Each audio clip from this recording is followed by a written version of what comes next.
Buongiorno, buongiorno a tutte e a tutti. Vi ringrazio intanto per essere presenti qui in sala e anche quelli che sono collegati alla diretta nei nostri canali social. Per questa mattinata di lavori, dove speriamo veramente di uscirne tutti quanti più consapevoli, più volenterosi e più arricchiti. Innanzitutto volevo ringraziare le istituzioni che sono qui presenti, quindi la provincia di Treviso, l'assessore del comune di Treviso, i sindaci di Preganziolo, Zero Branco, gli assessori dei comuni di San Biagio, Castelfranco Veneto, poi abbiamo qui il PD provinciale, poi c'è la consigliera delle pari opportunità, poi abbiamo Assindustria, Confindustria, Confcommercio, Lega Coop, il CNA. Io spero veramente di non aver dimenticato nessuno, c'è anche la commissione di pari opportunità del comune di Treviso, spero veramente di non aver dimenticato nessuno, in caso poi li recuperiamo nel corso dell'iniziativa. Inoltre voglio ringraziare i compagni e le compagne della CGIL, le RSU che sono qui presenti in sala, oppure che sono appunto collegate alla diretta, che trovate nel nostro canale Facebook e nel canale YouTube. Con il coordinamento politiche di genere della CGIL di Treviso, che oggi sono qui, in questa veste oggi rappresento, abbiamo voluto fortemente questa mattinata di discussione concreta sulle pari opportunità. Abbiamo provato a costruire questa mattinata tutte insieme e ringrazio infatti per la collaborazione alla realizzazione dei contenuti le nostre ospiti che sono e saranno parte attivissima di questo percorso formativo. In primis Tiziana Basso, che è della segreteria regionale CGIL Veneta, che è sempre attenta a queste tematiche, e Letizia Bertazzoni, che è ricercatrice di Veneto Lavoro. Ma ci tengo a ringraziare personalmente per la disponibilità Vanessa Camani, per il lavoro che svolge quotidianamente nel Palazzo della Politica Regionale, e anche Francesca Vacchioni, che è collegata, ha provato in tutti i modi a essere qui presente, però purtroppo per una serie di impegni siamo riusciti a fare il collegamento con lei, per la persona che è, per quello che scrive, e poi la conoscerete anche voi. La nomino per ultima, ma avrà il compito veramente più difficile di tutti, che è quello della gestione della tavola rotonda, Valentina Calzavara, che è una bravissima giornalista, una grandissima professionista che noi della CGIL conosciamo molto bene e collaboriamo già da un po' di tempo. Vi presento la mattinata. Nel titolo abbiamo voluto un po' giocare con le parole, perché abbiamo voluto sintetizzare quello che è l'obiettivo di questa mattina, ovvero la parità è opportunità. Siamo nel 2022 e a volte ci chiediamo com'è possibile che in una società civile si debba ancora consigliare disposizioni per le parità di genere. Poi vediamo, e qui scusatemi ma vorrei aprire una piccola parentesi anche visto il momento storico che stiamo attraversando in questi giorni, si usano ancora carri armati e bombe civili sulle persone. E allora ci domandiamo se forse la parola civile ha ancora senso in questa nostra società. Ecco, noi come CGIL pensiamo che il concetto di pace è l'unico termine che dobbiamo continuare a perseguire e da valorizzare in questo nostro mondo. Torniamo al convegno di oggi. Quello che proveremo a fare è cercare di sviluppare veramente un nuovo approccio per far comprendere quello che è il concetto di parità. Per parità noi intendiamo mettere in campo tutte le azioni e tutti gli strumenti necessari per di fatto cambiare l'approccio culturale nella nostra quotidianità. Direi che è un progetto ambizioso, ma su questo veramente dobbiamo insistere, ognuno nel proprio ruolo. La parità che si vuole raggiungere sta nel fatto di valorizzare le persone per quelle che sono, per quello che dicono e per quelle che fanno, senza dover precludere a nessuno la propria natura. Nel mondo del lavoro le regole di uguaglianza ci sono, nessun contratto nazionale distingue tra uomo e donna qual è la giusta retribuzione o riconoscimento retributivo. Ma poi succede che le azioni che vengono generate nella vita, sia questa di sfera lavorativa o di sfera familiare, si contraddistinguono continuamente in modalità di differenza. Ebbene sì, siamo uomini e donne e in quanto persone, ognuno di noi, siamo diversi tra di noi, ma le opportunità che potrebbero essere colte da queste diversità sono la vera chiave di lettura del cambiamento. Ripartiamo quindi dal valorizzare la persona, da generare un pensiero trasversale che vada oltre i suoi aspetti di genere e il suo aspetto fisico. Oggi noi parleremo di lavoro, di dati negli ultimi anni del nostro territorio, della provincia di Treviso, e qui ringrazio per il supporto Veneto Lavoro e la ricercatrice che ce li presenterà, di contrattazione per potersi migliorare, di politica e di forzatura di un sistema che non è più adatto al mondo in cui viviamo. Si parlerà di cultura e di aspetti che spesso vengono sottovalutati, come il linguaggio, che noi utilizziamo, sia questo verbale e non verbale, senza renderci a volte conto. Ma soprattutto si parlerà di cercare di tirarsi tutti quanti sulle maniche e di percorrere la strada del cambiamento. Nel 2022 siamo pronti per poter ragionare senza limiti e siamo pronti ad avere degli obiettivi ambiziosi. Nel 2022 siamo pronti per cogliere le opportunità che le nuove disposizioni di legge, nuovi programmi scolastici, nuovi aspetti sociali e nuove formule di lavoro possono darci. Nel 2022 le priorità sono portare le persone alla consapevolezza che non ci possono essere obblighi nelle proprie scelte lavorative, nelle scelte familiari, nelle scelte anche alle attività sportive e tutto quello che ci sta dietro. Il mondo che abbiamo fuori da queste porte sta già correndo in un'altra direzione.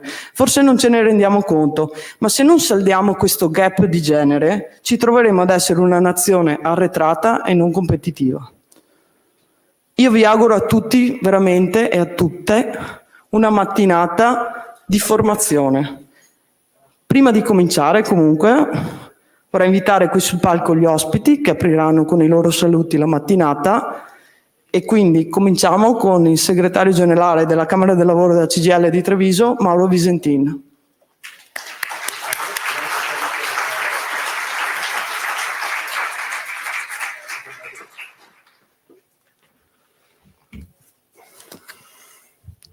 Grazie Sara e grazie a tutti e a tutte di essere qua questa mattina.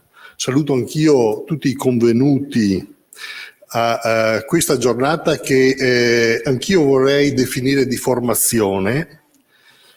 Non per niente e non per questo abbiamo scelto di fermare il lavoro dentro le nostre sedi e di portare dentro a questa riunione non soltanto gli invitati, le autorità, il gruppo dirigente di testa della Camera del Lavoro, ma abbiamo scelto in maniera convinta di far partecipare e di portare la discussione anche dentro l'organizzazione, quella della Camera del Lavoro, dentro alla discussione non soltanto con i delegati ma anche con gli operatori, le operatrici, le donne e gli uomini che lavorano dentro alla nostra organizzazione, e che ringrazio di essere qua e di aver colto questa mattina l'invito a partecipare, perché il tema della differenza di genere è un tema che per quanto ci riguarda deve essere preso in considerazione in maniera molto seria. Lo diceva Sara, noi abbiamo puntato molto su questo tipo di operazione perché puntiamo su uno scatto culturale che deve arrivare prima di tutto da noi, prima di tutto da chi si accorge che c'è un problema e che le cose le deve cambiare. E lo vogliamo fare con una serie di passaggi. Mi ricordo, vorrei dire, un'era geologica fa, l'ultima iniziativa fatta in presenza come oggi su appunto la presentazione di una piattaforma dove abbiamo discusso la possibilità e la necessità di introdurre elementi di contrattazione rispetto alle differenze di genere nelle trattative e nelle piattaforme che presentiamo nei luoghi di lavoro, ma anche come dire, nei confronti delle istituzioni, quando andiamo a confrontarci con le istituzioni. Era il 7 di febbraio del 2020, appunto un'era geologica fa, per quello che è successo successivamente, ma proprio quello che è successo successivamente, ovvero la pandemia e la ricaduta sul mondo del lavoro della pandemia, ha fatto schizzare in alto le contraddizioni e ce le ha mostrate nella sua reale drammaticità. Il fatto che i primi a essere, come dire, penalizzati dalla perdita del posto di lavoro siano state in maggioranza donne, il fatto che i lavori, quelli più precari, quelli più poveri, quelli meno retribuiti, siano in maggioranza coperti da donne, è una evidenza che non possiamo negare e che va in qualche maniera cambiata. Va cambiata perché va cambiato il mercato del lavoro e vanno migliorate le condizioni di lavoro dei lavoratori. Non è che bisogna ridurre come dire, le condizioni di lavoro ad altri per pareggiare. La nostra idea è quella di innalzare le condizioni di lavoro e di migliorarle a tutti quanti. Ma se andiamo a vedere una recente statistica Eurostat, la stessa che dice che negli ultimi 30 anni siamo l'unico paese che ha perso in potere di acquisto dentro le buste paga, ci dice anche che la differenza tra la busta paga media delle donne e la busta paga media degli uomini è di un quinto, il 20% in meno. Perché questo? Non perché nelle contrattazioni ci siano differenze di salario, ma perché ovviamente le progressioni di carriera sono legate alla presenza dentro le aziende, e molto spesso la presenza dentro le aziende, soprattutto delle donne, è ancora legata alle condizioni di famiglia, alle condizioni di cosa succede dentro a una società che manca di strutture, mancano gli asili nido, mancano le scuole a tempo pieno, mancano le strutture che accudiscono gli anziani, che molte volte sono genitori dentro le famiglie che devono essere accuditi.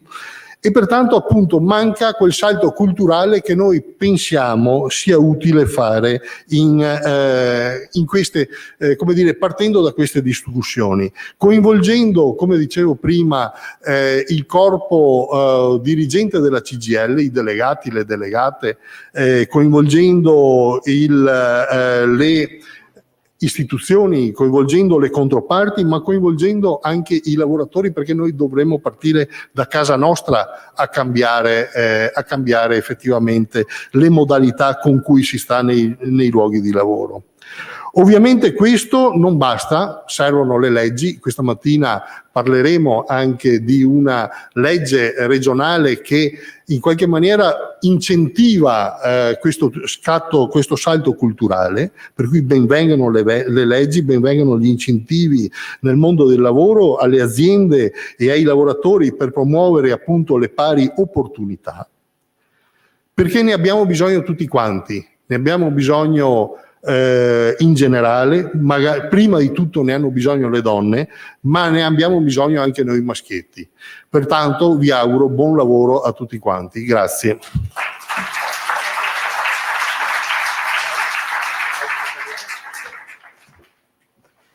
Bene, grazie Mauro. Adesso vorrei chiamare qui per un saluto Stefano Marconca, il presidente della provincia di Treviso.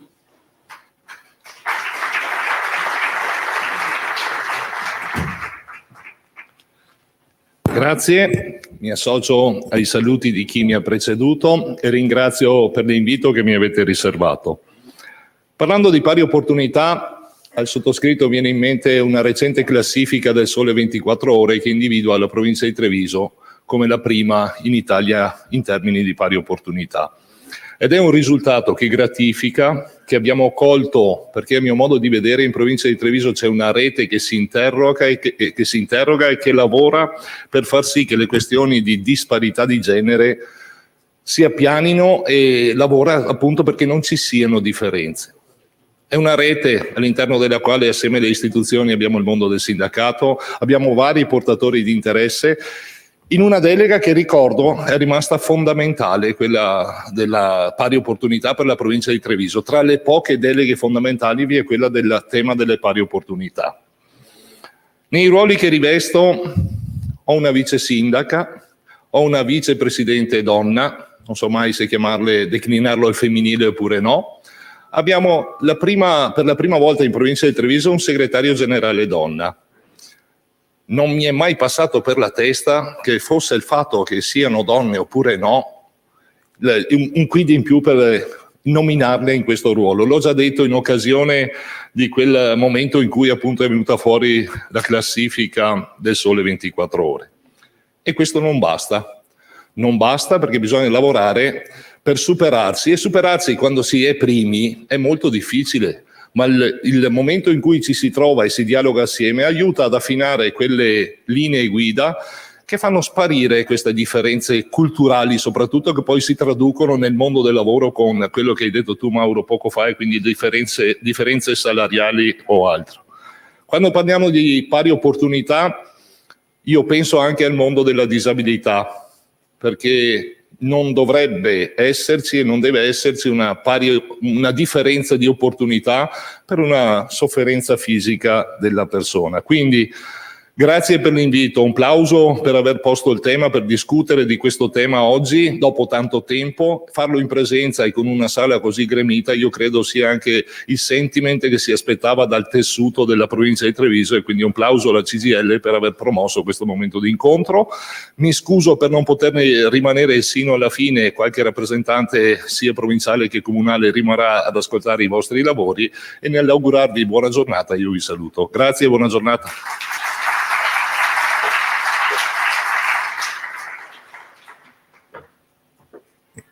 Bene, grazie mille anche al Presidente della Provincia Marcon. Io adesso chiamerei l'assessore Tessarolo Gloria, che porta i saluti anche del Sindaco Mario Conte del Comune di Treviso.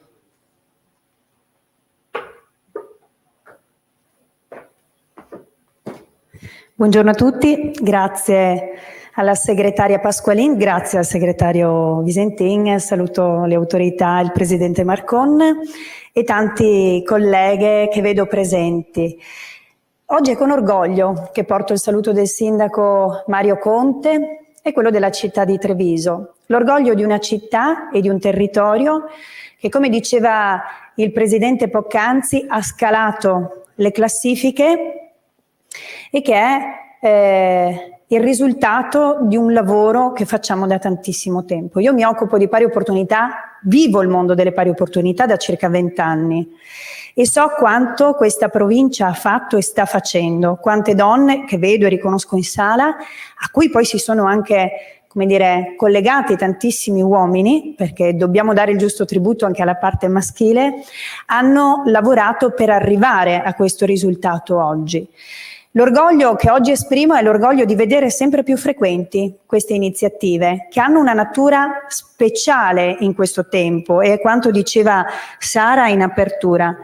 Lavoriamo su incontri concreti, su risposte, non più solo su concetti, non più solo sulla diffusione della cultura, ma lo facciamo, parliamo di cultura delle pari opportunità, parlando di azioni concrete. Oggi c'è bisogno di segnali e la normativa ci aiuta molto, e lo fa soprattutto in quest'ambito. Il grosso delle pari opportunità passa attraverso il lavoro, c'è poco da girarci attorno. Quando il mondo del lavoro cambierà registro, cambierà velocità sulle pari opportunità, allora tante altre cose andranno a sistema. Oggi le pari opportunità non sono più appannaggio solo delle donne, e io sono felice di vedere in questa sala un pubblico nutrito e misto. Non è più una partita che possiamo e vogliamo giocare da sole, è una partita che ci sente coinvolti tutti, perché attraverso le pari opportunità possiamo parlare della crescita delle nostre famiglie, una crescita sana e in benessere, e la crescita dei nostri figli e ragazzi.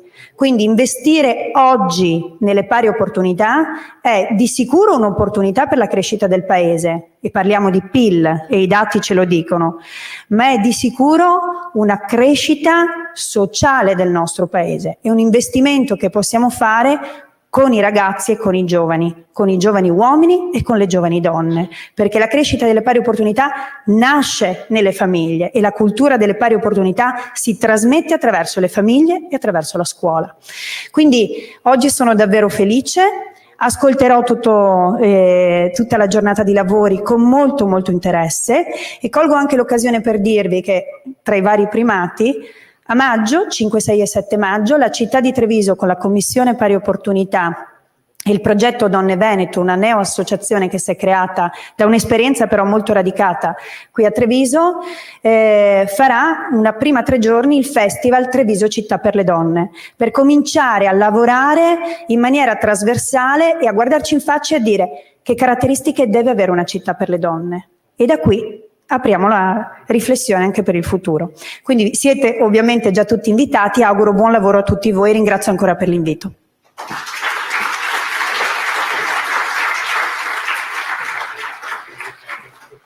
Bene, ringrazio ovviamente anche Gloria Tessarolo. E adesso per l'ultimo saluto abbiamo Stefania Barberi, che è consigliera di parità della provincia di Treviso e anche di fresca nomina a livello regionale, insomma.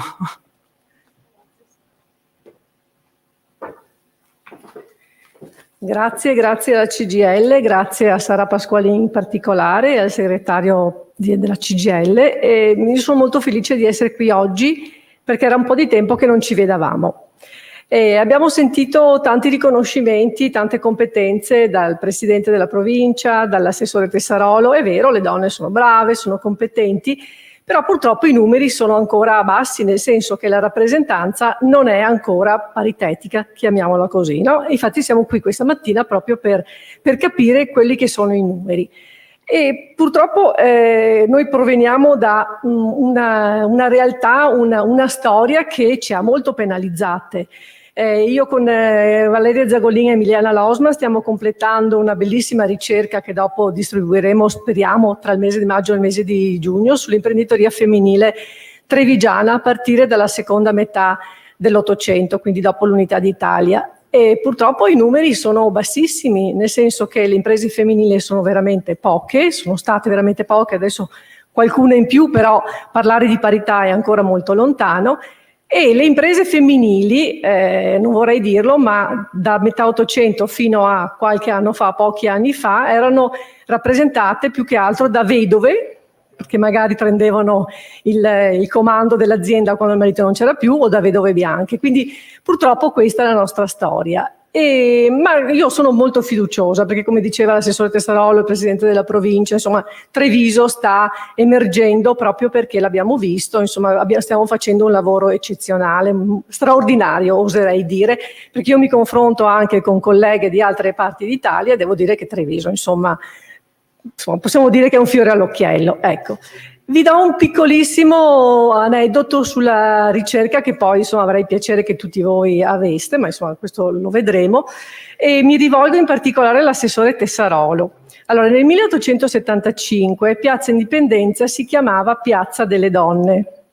Ecco, poi è stata fatta una petizione da un uomo, purtroppo, il quale ha raccolto le firme per cambiare il nome da Piazza delle Donne a Piazza Indipendenza. E la motivazione, ecco perché ho il foglio qui, era che la piazza, affinché potesse esprimere i veliri propositi di un'energica provincia d'Italia, avrebbe dovuto cambiare da Piazza delle Donne a Piazza Indipendenza. Quindi, assessore, magari ne parli col suo sindaco, è probabile, insomma, se riusciamo anche a tenere in considerazione questo nome non sarebbe male.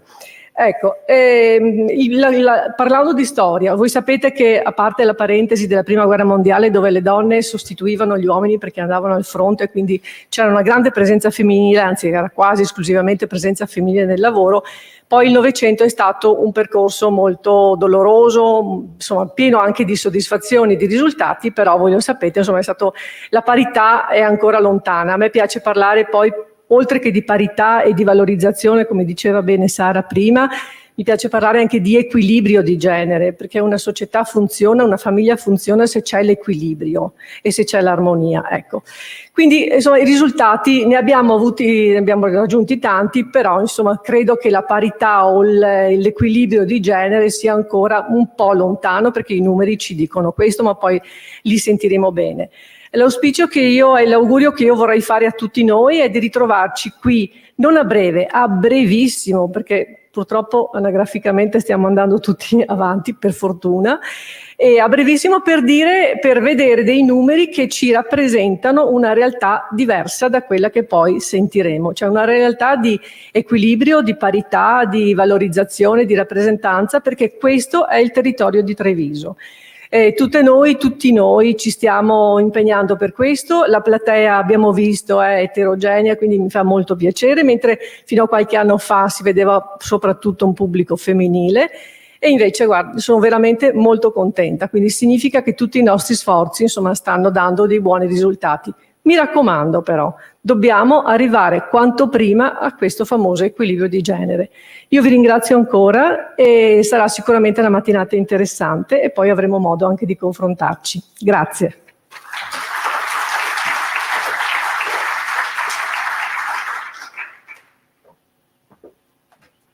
Grazie Stefania e grazie per stare qui con noi anche te tutta questa mattina. Allora, adesso entriamo nel vivo della mattinata.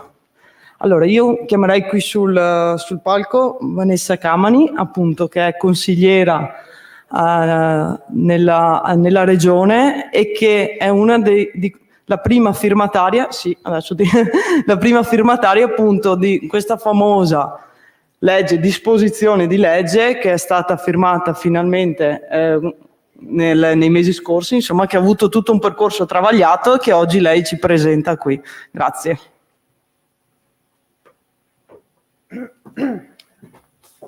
Buongiorno a tutti, ringrazio anch'io la CGIL e chi ha scelto coraggiosamente, a mio giudizio, in una fase così complicata, di occuparsi di un tema di cui si parla molto ma rispetto al quale si fa poco, e di volerlo fare mettendolo al centro di un confronto così importante e impegnativo, che è un po' l'ambizione, la speranza, l'obiettivo che mi sono posta, che ci siamo posti quando in piena pandemia abbiamo proposto al Consiglio della Regione del Veneto di mettere al centro della propria riflessione il lavoro delle donne.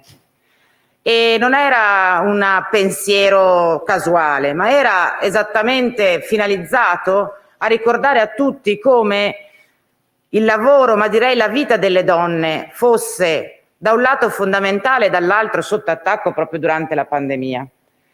E dunque abbiamo presentato questo progetto di legge, che oggi è una legge ufficiale della Regione del Veneto, che prova ad offrire alcuni strumenti per riprendere il filo di una discussione, a mio giudizio interrotta, attorno alla funzione, al ruolo, agli obiettivi, alle ambizioni, al posto delle donne nella società. E lo abbiamo voluto fare pensando come questo tema in realtà debba essere obbligatoriamente al centro della nostra discussione. Del resto, se ci pensiamo, anche la cosiddetta svolta europea solidale che abbiamo vissuto durante la pandemia e che poi si è concretizzata in quel grande strumento che è il Next Generation EU, ci ha detto chiaramente quanto la parità di genere, le iniziative a favore delle donne, l'equità nei rapporti dentro la società debba essere uno, insieme all'attenzione per i giovani, degli elementi attorno a cui noi dovremmo provare a costruire il mondo nuovo dopo la pandemia, il nuovo assetto sociale dopo la pandemia. E quindi ci siamo occupati di donne e soprattutto di lavoro per due ragioni sostanzialmente. La prima è che il lavoro lo è sempre stato e continua ad essere il fattore, l'elemento cruciale attorno a cui le società, le persone, gli individui possono praticare percorsi di emancipazione. Lo è stato nel secondo dopoguerra, quando nel paese piegato dal conflitto, attraverso il lavoro abbiamo ottenuto conquiste sociali fondamentali e dunque un miglioramento della condizione delle persone, e vale anche oggi, dopo la pandemia che, lo diceva il segretario prima, ha segnato in maniera irreversibile alcuni processi sociali, per la verità non tanto cambiandone il segno, ma certamente amplificandone gli effetti e le conseguenze. E poi il lavoro, perché purtroppo è lo spazio in cui ancora oggi le donne vivono principalmente e fortemente fenomeni di discriminazione.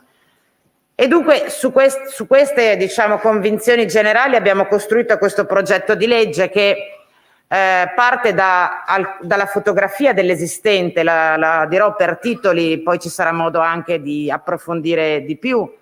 Il tema del cosiddetto tetto di cristallo, cioè dell'impossibilità per le donne di accedere a ruoli apicali che pure vediamo attraverso questo tetto trasparente, ma rispetto ai quali ci sono ancora molte fatiche per raggiungerlo, a cui però nel tempo si sono aggiunti quelli che io definisco dei gradini di pietra, quindi un blocco in alto, ma soprattutto degli ostacoli continui nella costruzione del progetto di vita al femminile. L'accesso al lavoro è ancora fortemente discriminatorio rispetto alle donne. È stato pubblicato in questi giorni il bilancio di genere del Ministero dell'Economia e della Finanza sui dati del 2020, che ci dimostra come gli elementi che avevamo intuito durante pre-pandemia in realtà sono oggettivamente molto aggravati.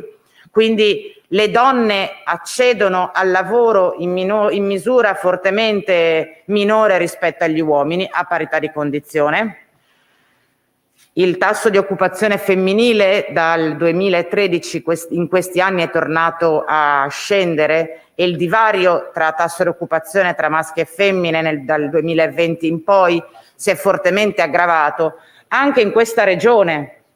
Lo dico perché il Veneto ha la fortuna di avere un sistema occupazionale solido ed effettivamente rispetto alla media italiana nazionale e anche rispetto alle altre regioni abbiamo un tasso di occupazione certamente più alto.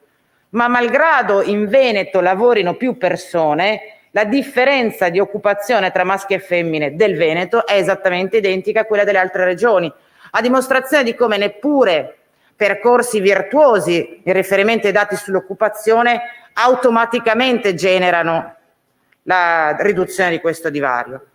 C'è il tema della disparità salariale, è stato citato prima, cioè banalmente in inglese, molto figo dirlo, il gender pay gap. In realtà accade che le buste paga delle donne sono più leggere di quelle degli uomini, per una serie di valutazioni, di ragioni tecniche che poi andremo a magari nella parte seguente della mattinata a comprendere, ma il punto è che le donne a fine mese vengono pagate di meno degli uomini e lo vedremo nei prossimi mesi quando la nuova disciplina sull'assegno unico alleggerirà ulteriormente le buste paga.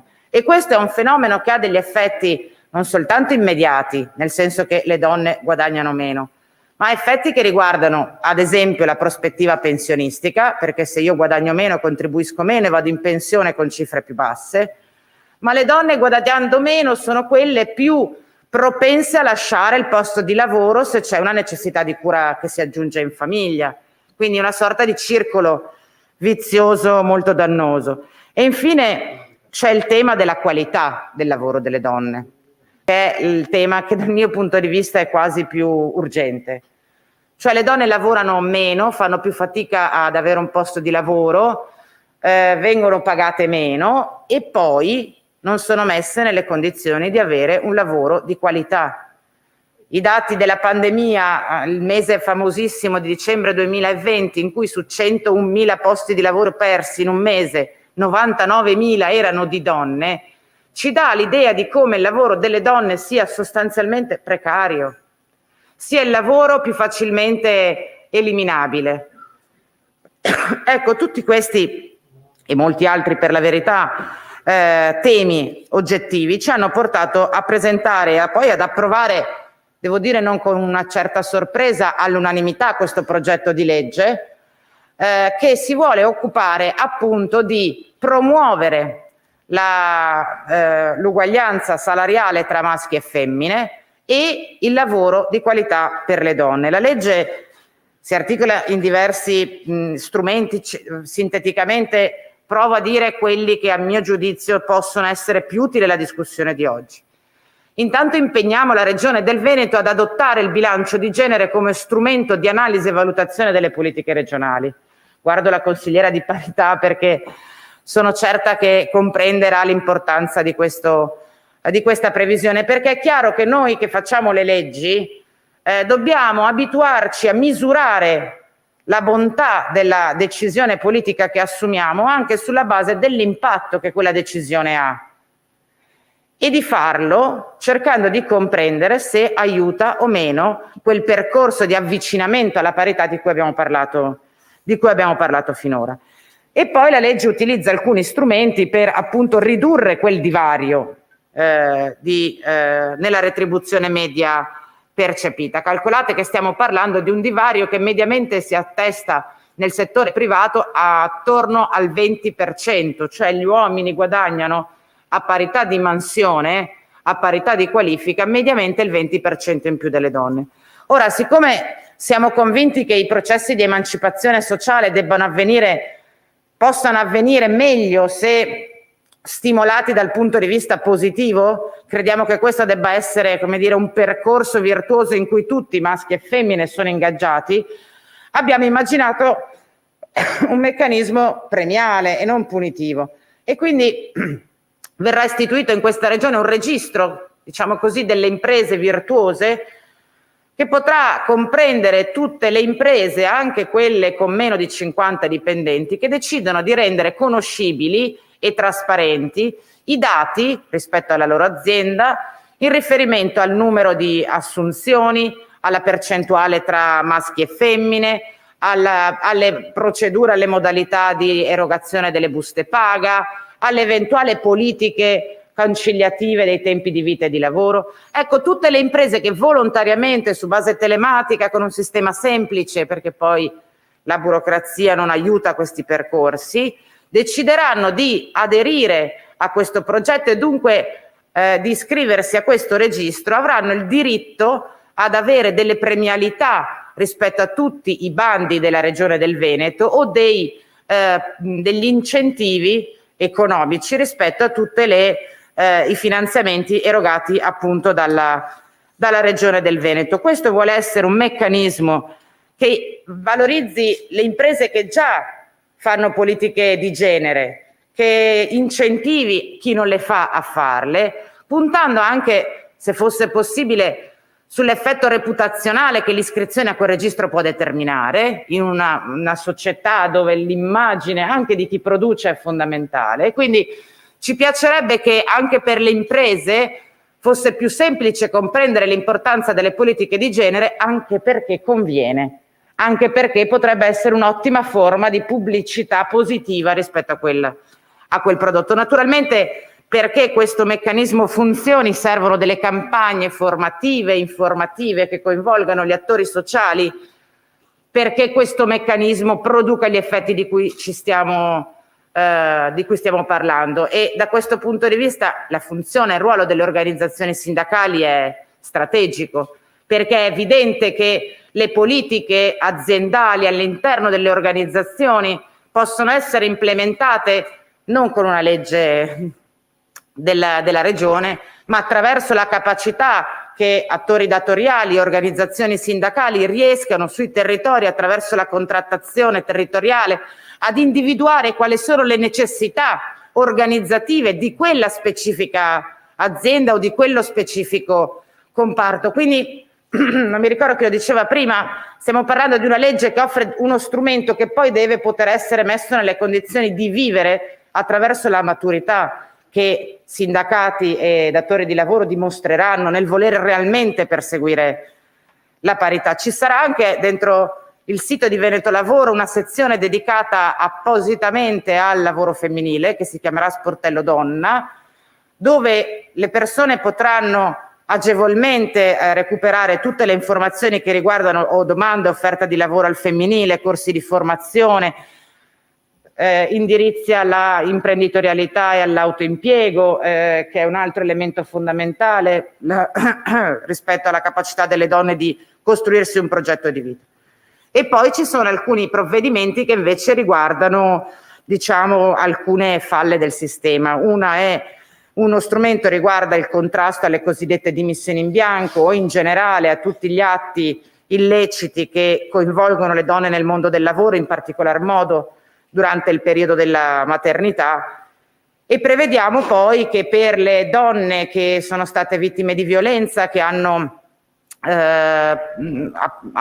concluso, stanno concludendo un percorso di protezione, per le imprese che le assumeranno con un contratto di lavoro a tempo indeterminato si applicheranno le medesime facilitazioni e agevolazioni che sono previste per le imprese iscritte dentro il registro delle imprese virtuose. Concludono il provvedimento una serie di strumenti legati al cosiddetto benessere lavorativo delle lavoratrici e dei lavoratori del settore pubblico, in particolar modo dipendenti della regione. Ora, e vado a chiudere perché mi sa che sono già andata oltre i tempi, ora è ovvio che questa è una legge che parla di lavoro, ma è principalmente una legge che parla di maternità, perché tutti i dati ci dicono che i due grandi mali italiani, i due grandi mali di questa regione anche, che sono l'occupazione, la scarsa occupazione femminile e la denatalità, vanno di pari passo. Cioè più le donne lavorano, più si fanno figli. C'è un'indagine abbastanza recente che dice che la maggior parte delle donne dichiara di avere meno figli di quelli che vorrebbe o che avrebbe voluto avere. E questo perché la dimensione dello squilibrio di genere non riguarda soltanto l'ambito lavorativo, ma riguarda la strutturazione di questa società. Quindi è chiaro che una legge che è finalizzata a incentivare il lavoro femminile e anche la valorizzazione del lavoro femminile è anche una legge che poi, come secondo step, ci dovrebbe mettere nelle condizioni di aprire una discussione su come è incentivata e garantita la maternità dentro e fuori il posto di lavoro. Io sono convinta, e chiudo davvero, che oggi dobbiamo lavorare per costruire parità nella società, sicuramente principalmente eliminando quegli elementi discriminatori che hanno in questi decenni costruito la nostra società profondamente differente in base al genere al quale si appartiene. E quindi tutto ciò che serve dal punto di vista legislativo per superare queste differenze e dunque per imporre una logica antidiscriminatoria sono fondamentali. Credo però che parimenti noi oggi dobbiamo costruire le condizioni per cui, diciamo, alla parità si sostituisca il concetto di equità, perché avere una società di diseguali è una società che produce dei danni e dei guasti davvero importanti. Io non so se la pandemia ci abbia insegnato veramente qualcosa o se, come dire, quell'ambizione di dire ne usciremo migliori in realtà si sta già schiantando sulla verità. Penso che però dobbiamo tutti essere impegnati, ingaggiati in un percorso di riduzione delle diseguaglianze, e io penso che quella tra donne e uomini sia la battaglia contro la diseguaglianza di questo secolo, di cui tutti dobbiamo sentirci protagonisti e anche un pezzettino responsabili. Grazie.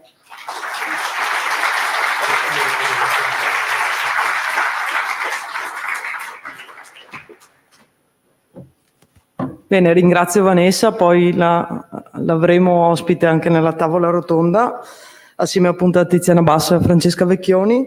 Adesso proviamo a ragionare un po' con qualche dato e chiedo pertanto a Letizia Bertazzon di presentarci i dati non solo della provincia. Abbiamo fatto un ragionamento con Letizia nei giorni scorsi e proviamo a vedere un po' il Veneto e vedere un po' anche la provincia di Treviso. Grazie.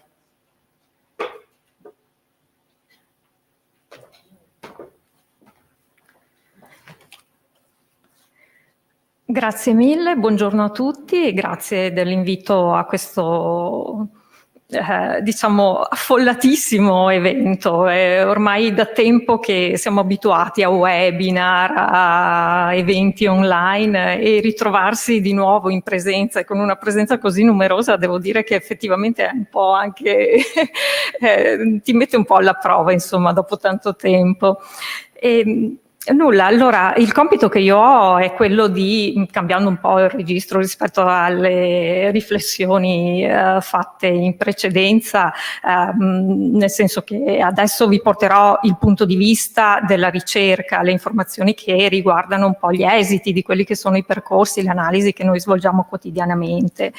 Cercherò di proporvi una riflessione un po' trasversale su quelle che sono le dinamiche recenti nel mercato del lavoro, focalizzandomi appunto su quello che è successo nel corso degli ultimi anni, sia nel contesto regionale che anche in quello provinciale nello specifico. Ho delle slide che possiamo far partire, che ci aiutano magari a seguire un po' la riflessione che provo a proporvi questa mattina. Diciamo che lascio comunque sullo sfondo un sacco di elaborazioni di dati, di informazioni che potrete fruire magari mentre io cercherò di darvi un po' una spiegazione di quelli che sono i trend e le dinamiche recenti. Mi focalizzerò solo su qualcuno dei numeri fondamentali per non annoiarvi troppo poi con tante informazioni, insomma, che magari rischiano di entrare da un orecchio e uscire dall'altro. Diciamo che partiamo con la prima slide. Le informazioni che riguardano le dinamiche recenti nel mercato del lavoro si devono necessariamente collocare in un contesto che ha visto nel corso degli ultimi anni crescere moltissimo la partecipazione femminile al mercato del lavoro, determinando in Veneto, ma anche in provincia di Treviso, un progressivo incremento dei livelli di attività. Un livello di occupazione che appunto ha visto le donne crescere nel mercato del lavoro, però se confrontato con quelli che sono gli altri stati europei rimane ancora piuttosto basso nonostante appunto i grandi passi in avanti fatti, come dicevo prima. Il Veneto, ma anche la provincia di Treviso, pur collocandosi in una posizione migliore rispetto al totale nazionale, si trova ancora in una posizione piuttosto penalizzata nel contesto europeo, è ancora distante rispetto ai livelli diciamo anche eccezionali da certi punti di vista raggiunti da alcuni stati del nord Europa soprattutto, ma è ancora abbastanza al di sotto, diciamo in modo anche un po' preoccupante rispetto a quella che è la media degli stati dell'Unione Europea. Con poi anche questa forte gap, lo si diceva anche prima, tra uomini e donne che, nonostante i passi in avanti fatti, continua a rimanere elevato. Un gap tra uomini e donne che fortunatamente rispetto al contesto nazionale, per quanto riguarda la provincia di Treviso, risulta leggermente più inferiore. Vediamo quindi perché durante la pandemia le donne, è da subito diciamo è entrata all'attenzione il tema del perché le donne risultavano particolarmente penalizzate, perché erano in qualche modo al centro dell'attenzione, lo sono state proprio fin dall'esplodere della pandemia, dal vedersi dei primi effetti appunto sul mercato del lavoro e sulla società in generale. E lo ha descritto anche l'OCSE fin da subito, rilevando appunto il particolare coinvolgimento delle donne nella pandemia, da un lato perché risultavano particolarmente coinvolte nella gestione stessa dell'emergenza sanitaria, perché impegnate in quei ruoli chiave nella gestione dell'emergenza, della sanità, ma anche di cura alla persona. In secondo luogo perché fin da subito era chiara la sovraesposizione o sovrarappresentazione nei settori che fin da subito sono stati colpiti colpiti dalle chiusure, dalla riduzione dell'attività produttiva, e poi anche per quel pesantissimo aggravio di carichi familiari nell'ambito appunto del lavoro di cura domestico a causa appunto delle chiusure di molte attività o della trasformazione di molti dei servizi anche essenziali appunto a distanza. In generale, che effetti ha avuto la pandemia nel mercato del lavoro? Diciamo che guardando i numeri, quello che è possibile osservare, non possiamo dire a consuntivo perché ancora non siamo a consuntivo, però diciamo le informazioni sui trend che abbiamo registrato durante il periodo pandemico, in che cosa si sono tradotti sostanzialmente. Da un lato nella riduzione, in una forte riduzione dei livelli di partecipazione, perché dal punto di vista lavorativo, soprattutto per le donne, le ricadute maggiori si sono viste nella riduzione dei livelli occupazionali e nel contestuale incremento invece dell'abbandono del lavoro, ovvero della crescita dei livelli che in termini tecnici chiamiamo dei tassi di inattività, cioè le situazioni in cui le donne hanno scelto di lasciare il lavoro oppure hanno rinunciato a cercarne uno, e questa è stata una conseguenza subentrata subito nel mercato del lavoro ed ha interessato soprattutto le donne. La seconda conseguenza che abbiamo visto è stata appunto quella che ha riguardato le ricadute occupazionali in termini di posti di lavoro che non sono stati attivati oppure di rapporti di lavoro a termine che non sono più stati riconfermati. L'emergenza sanitaria nel mercato del lavoro ha avuto un impatto marcatamente selettivo, soprattutto dal punto di vista settoriale, e questa è stata una caratteristica fondamentale. E le difficoltà maggiori hanno riguardato proprio, come dicevo anche prima, quei comparti che sono stati più penalizzati dal lockdown, dalle chiusure, dalla debolezza della domanda. Nel caso delle donne, la contrazione delle opportunità lavorative si è avuta soprattutto nel terziario, in particolar modo nel comparto turistico, nel commercio, ma anche in alcuni ambiti del manifatturiero locale. Dunque, le donne sono la categoria che è effettivamente risultata più colpita dalla pandemia. Diciamo che l'evidenza principale è questa. Sicuramente le donne sono risultate più penalizzate dalle caratteristiche del loro lavoro, e questa non è una considerazione banale, anzi è molto molto importante, perché le caratteristiche stesse di questa crisi, delle ricadute dell'emergenza sanitaria nel mercato del lavoro, hanno proprio penalizzato le donne per via del modo in cui loro erano inserite nel mercato del lavoro. Diversamente dalla grande crisi del 2008, che aveva una connotazione invece più legata all'industria e che aveva colpito soprattutto gli uomini, questa volta invece gli effetti della crisi si sono riversati soprattutto nel comparto terziario e hanno messo in difficoltà soprattutto i lavoratori a termine, gli stagionali, quelli con situazioni precarie e, se vogliamo, anche meno tutelate nel mercato del lavoro. Le donne sono particolarmente infatti numerose proprio nei settori colpiti dalla crisi e sicuramente più degli uomini sono la componente del mercato del lavoro maggiormente esposta, con rapporti di lavoro temporanei, spesso occupate in forma saltuaria, a tempo parziale e non di rado con carriere lavorative spesso frammentate, discontinue e per questi casi appunto nelle situazioni di difficoltà rischiano di essere meno tutelate.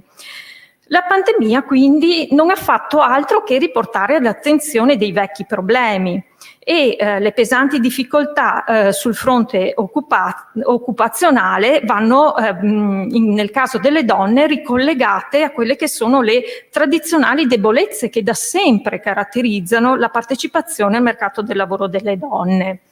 E qui ne vedete citate solo alcune, per esempio la concentrazione delle opportunità lavorative in pochi settori, in pochi comparti, oppure l'elevato ricorso al part-time, tema sul quale poi ritorniamo, al lavoro temporaneo, e in particolar modo anche la frequente discontinuità dei percorsi lavorativi, anche con abbandoni prolungati, difficoltà poi a rientrare nel mercato del lavoro e anche dell'impatto su quello che sono poi le possibilità anche di carriera professionale nel caso delle donne.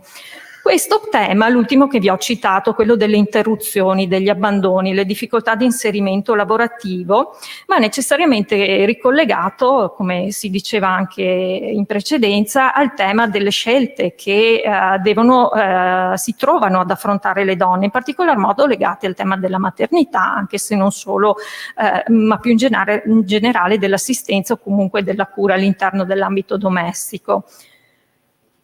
Faccio una piccola parentesi su questo tema, appunto, mostrandovi un po' quelle che sono le informazioni sui livelli di natalità che hanno interessato nel corso degli ultimi anni il Veneto ed in particolar modo la provincia di Treviso. Allora, sul lato sinistro, aspetta che adesso io sono tutta girata, nella parte di qua dove vedete i grafici, diciamo con le tendenze, vedete come si sono evoluti i tassi di natalità, ovvero il numero medio di figli per donna nel corso degli ultimi anni. La lineetta sopra rappresenta il numero medio di figli per donna, nella provincia di Treviso, la lineetta verde sotto è il dato invece riferito al contesto regionale. Vedete come proprio nel corso degli ultimi anni il numero medio di figli per donna anche in provincia di Treviso si è gradualmente andato a diminuire, arrivando a 1,34 figli come numero medio appunto per ogni donna in età riproduttiva naturalmente.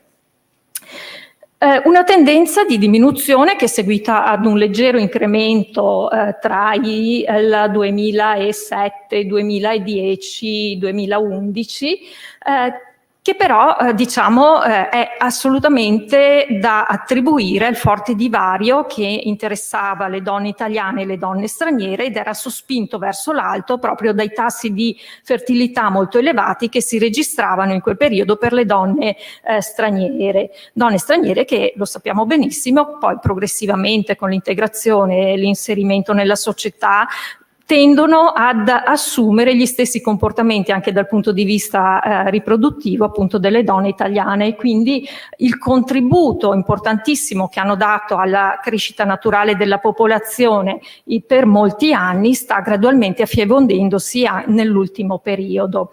Le conseguenze di questo vanno necessariamente collegate, e qui l'ho riportato perché è sempre un'immagine che è molto molto interessante e colpisce anche su quella che è la conformazione della nostra popolazione.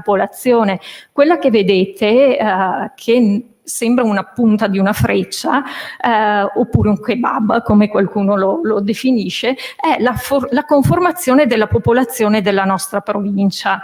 Vedete come la base sia particolarmente ristretta, quindi le coorti di popolazione più giovani siano veramente sottodimensionate rispetto a quella che invece è una fascia centrale che sta progressivamente muovendosi verso la parte più alta, la punta della nostra ipotetica piramide della popolazione. Si dovrebbe chiamare piramide perché in una situazione in cui la demografia di un territorio gode di salute, questa conformazione dovrebbe assumere proprio la forma di una piramide, con una base di giovani, di nuovi nati molto ampia e progressivamente invece una riduzione verso le coorti più anziane della popolazione.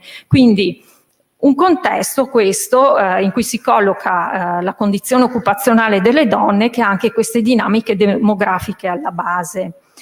Ma andiamo adesso velocemente a vedere anche quello che è successo nel corso del 2021, chiudendo questa parentesi legata appunto alla demografia.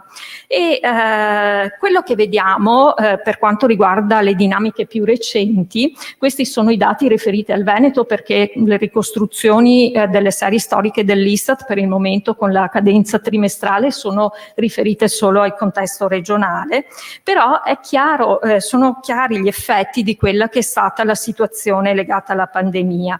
E vediamo che nonostante il persistere di una condizione di ancora forte incertezza, nel corso del 2021 le dinamiche occupazionali sono tornate ad essere positive, alimentando nel mercato del lavoro dipendente una nuova espansione degli occupati e delle posizioni lavorative. La rinnovata vivacità che osserviamo nel mercato del lavoro, registrata appunto in buona parte del 2021, ha interessato in maniera significativa sia gli uomini che le donne e ha determinato un importante livello dei tassi di attività. Nei grafici appunto voi vedete il dettaglio di come è evoluto allora dapprima il crollo dei livelli di occupazione nei trimestri centrali, diciamo, dell'emergenza sanitaria e sostanzialmente invece un recupero graduale di questi nel corso del 2021. Specularmente il livello di inattività, ovvero di quelle persone che sono rimaste al di fuori del mercato del lavoro, che si era innalzato tantissimo durante la pandemia, successivamente è tornato a diminuire. Nel grafico successivo vediamo invece l'aggiornamento del grafico che avevamo visto nella slide iniziale, in cui si può apprezzare l'effetto che la pandemia ha avuto nel mercato del lavoro per quanto riguarda i livelli di partecipazione delle donne. Vediamo che mentre sia nella media nazionale che nel contesto regionale c'è stato un leggero recupero dei livelli di attività, ma non si è ancora tornati alla situazione pre-pandemica, in provincia di Treviso invece la situazione è leggermente migliore e sostanzialmente si sono recuperati i livelli di partecipazione delle donne già presenti prima della pandemia. Sempre andando a vedere le dinamiche recenti, in questi grafici possiamo apprezzare l'impatto da un punto di vista sulle posizioni di lavoro e in qualche modo qui vediamo il progressivo dispiegarsi di quelle che sono state le ricadute occupazionali della pandemia. Vediamo come sia in Veneto che in provincia di Treviso il punto minimo con le perdite più elevate di posizioni di lavoro si è registrato nel mese di maggio del 2020 con per quanto riguarda le donne oltre 20.000 posizioni di lavoro in meno e in tutto il Veneto e circa 1 migliaio in meno in provincia di Treviso, un successivo recupero quasi con una sorta di effetto rimbalzo, no? Cioè tutto quello che è rimasto bloccato con la pandemia sembra poi improvvisamente risalito verso l'alto e un nuovo, diciamo, consolidarsi della crescita occupazionale. Su base annua diciamo il bilancio delle posizioni di lavoro dipendente si è chiuso con con circa 5.000 posizioni di lavoro in più, diciamo il saldo di fine 2021 è risultato positivo con oltre 5.000 posizioni di lavoro in più nel caso delle donne in provincia di Treviso. Queste dinamiche, sempre con uno sguardo di lungo periodo, le possiamo osservare anche cercando di capire che impatto hanno avuto complessivamente nel mercato del lavoro e nei trend, diciamo, che si erano delineati a partire dal 2008. In questo caso vedete le informazioni riportate, le variazioni riportate anno per anno ed è possibile apprezzare l'importante caduta delle posizioni di lavoro che si era registrata con la grande crisi del 2008 e il successivo recupero delle posizioni di lavoro a partire dal 2015 che ha portato al recupero delle posizioni di lavoro perse inizialmente e poi all'avvio di una nuova fase di espansione. Questa fase di espansione ha portato in provincia di Treviso il recupero di più di 15.000 posizioni di lavoro rispetto al 2008 per le donne e circa 12.000 nel caso degli uomini, che però hanno dovuto appunto fare i conti anche con tutto il recupero delle posizioni di lavoro perse, come dicevo prima, nel settore industriale e nel corso della grande crisi.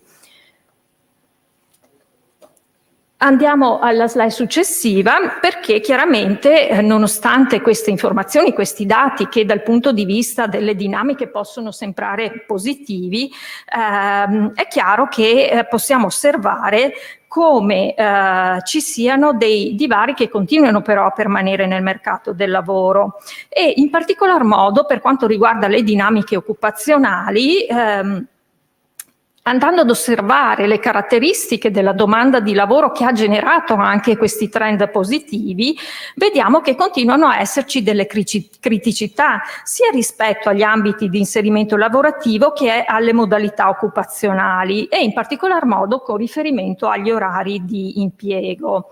Quindi, guardando alla domanda di lavoro, cioè alle nuove assunzioni che sono state attivate nel corso dell'ultimo anno, e che hanno portato a superare, insomma, le difficoltà della pandemia, che cosa possiamo osservare? Che le donne sono ancora fortemente ancorate ad alcuni ambiti professionali che sono tradizionalmente declinati al femminile, che la presenza di donne nei rapporti di lavoro a termine è ancora molto numerosa e più numerosa rispetto agli uomini, e c'è in particolar modo una particolare rilevanza dei rapporti di lavoro part-time che contraddistingue soprattutto appunto la componente femminile. Nel 2021 l'incidenza delle assunzioni part-time, pur in leggerissima diminuzione rispetto al 2019, raggiunge il 44% in Veneto e il 40% in provincia di Treviso, nel caso delle donne, quindi ogni 100 rapporti di lavoro attivati, ben 40 in provincia di Treviso sono part-time. Nel caso degli uomini invece vedete i valori pur rilevanti, perché sono alti anche in questo caso, però si fermano al 21% in Veneto e al 17% in provincia di Treviso.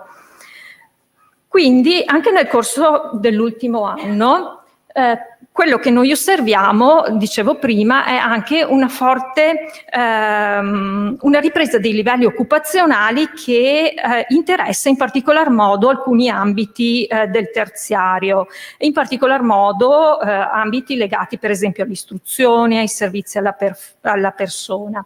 E questa è una dinamica che di fatto è in corso già da molto tempo, perché anche i trend più recenti sostanzialmente hanno rinsaldato,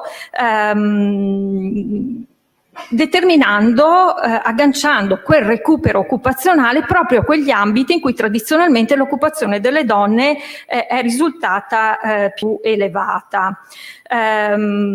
Vedete appunto nel grafico rappresentato, se vediamo la slide successiva che vediamo direttamente le informazioni relative alla provincia di Treviso, vediamo come a fronte di una crescita di posizioni lavorative concentrata quasi esclusivamente nel terziario, nel caso delle donne, sono ancora molto in deficit rispetto ai dati riferiti al 2008 nel settore industriale.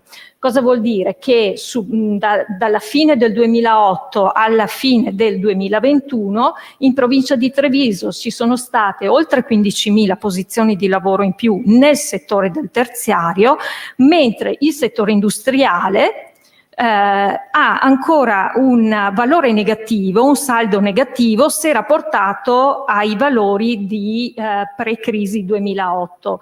C'è stato un leggerissimo recupero anche nel settore industriale, però la cosa che balza all'occhio è proprio un incremento netto delle posizioni lavorative delle donne esclusivamente nel settore dei servizi.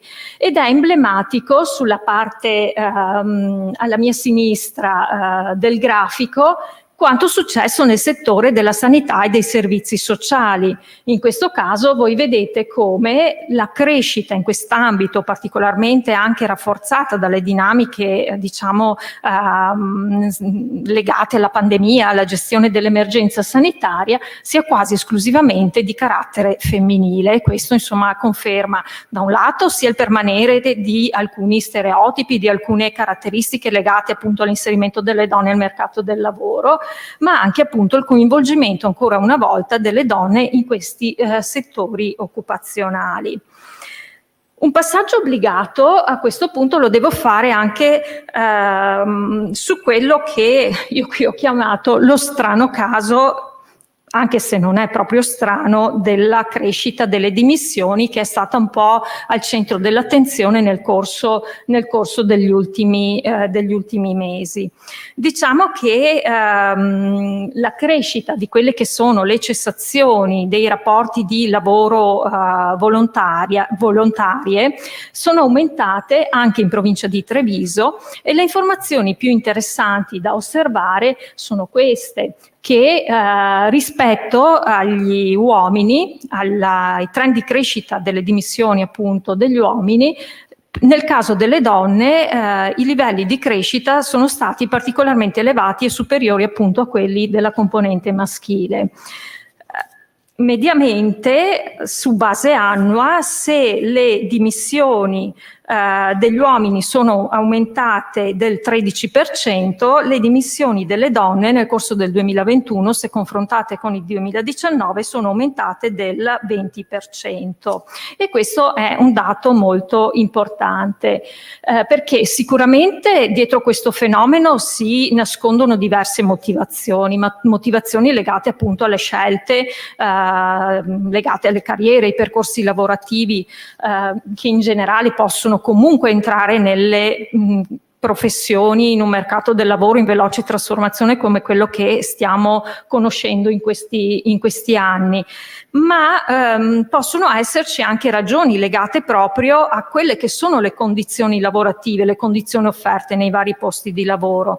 E nel caso delle donne sicuramente subentrano anche scelte e temi molto differenti. E questo lo vediamo nella slide successiva, dove ho riportato le informazioni disponibili nel rapporto nazionale dell'Ispettorato del lavoro sulle convalide appunto delle dimissioni, dove emerge chiaramente come le motivazioni alla base delle dimissioni, da quelle date dagli uomini e quelle date dalle donne, ci siano delle motivazioni completamente diverse.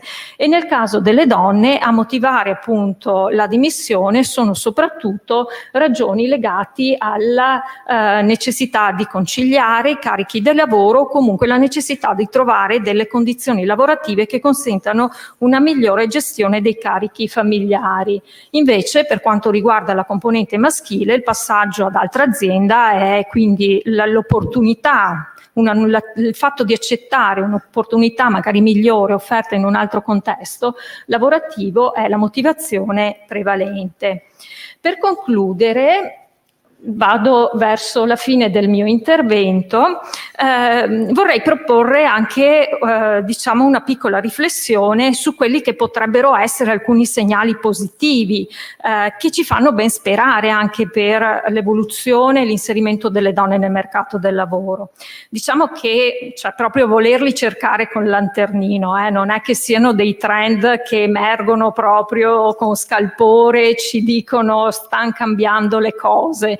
Sono proprio dei piccoli segnali da tenere un po' monitorati per vedere se possono essere anche la spinta ad altre tipologie di cambiamenti nel mercato del lavoro, e riguardano il fatto che noi troviamo una crescita delle posizioni lavorative occupate da donne anche in professioni dove tradizionalmente la presenza femminile è piuttosto limitata e in profili professionali anche piuttosto elevati.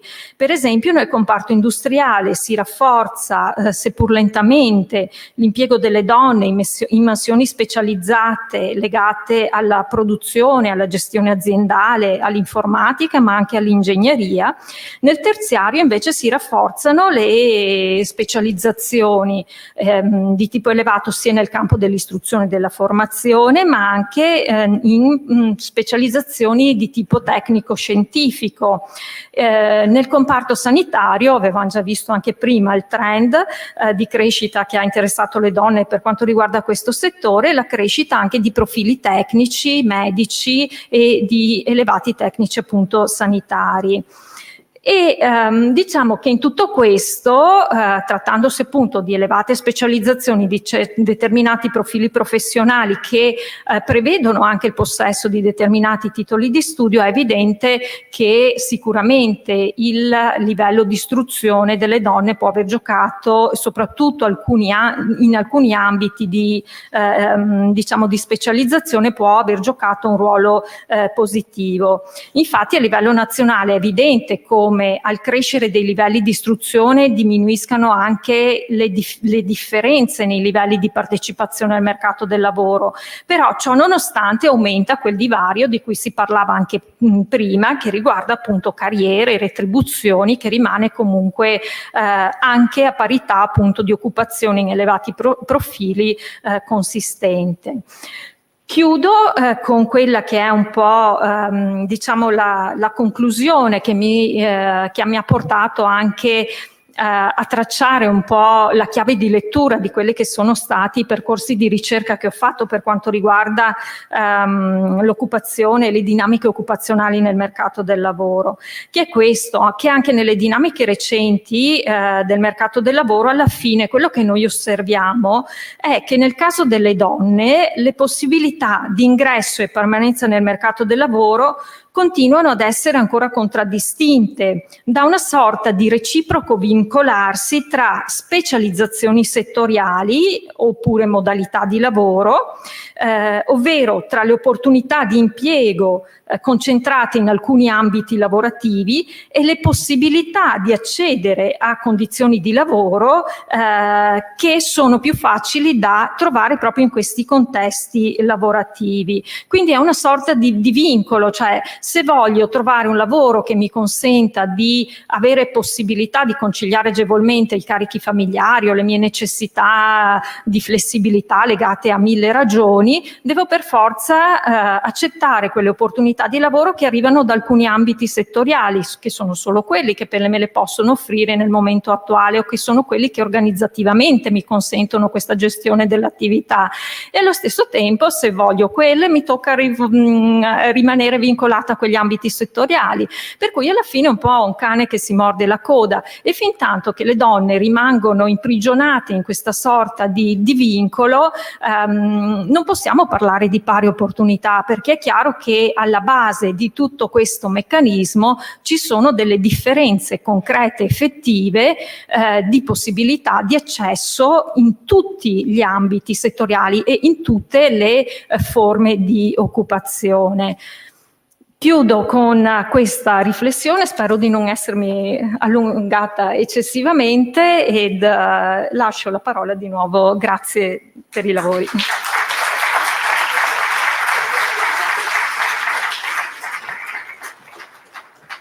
Grazie Letizia, e adesso cominciamo con appunto la discussione a tavola rotonda. Innanzitutto chiamo qui la coordinatrice della tavola rotonda, Valentina Calzavara, ringraziandola appunto per la disponibilità. Avrà lei l'arduo compito di tenere i tempi.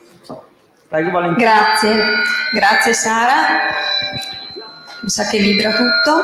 Io chiamo coloro che saranno con me a questa tavola rotonda, quindi Vanessa Camani, consigliera regionale. No, mi sa che sto facendo dei danni. Posso parlare? Vanessa Camani, consigliera regionale, che ritroviamo, Tiziana Basso, segretaria regionale CGIL del Veneto, e poi dovrebbe essere collegata con noi, spero di vederla adesso qua nel monitor, Francesca Vecchioni, che è fondatrice e presidente di Diversity. Buongiorno Francesca. Buongiorno, spero che mi sentiate.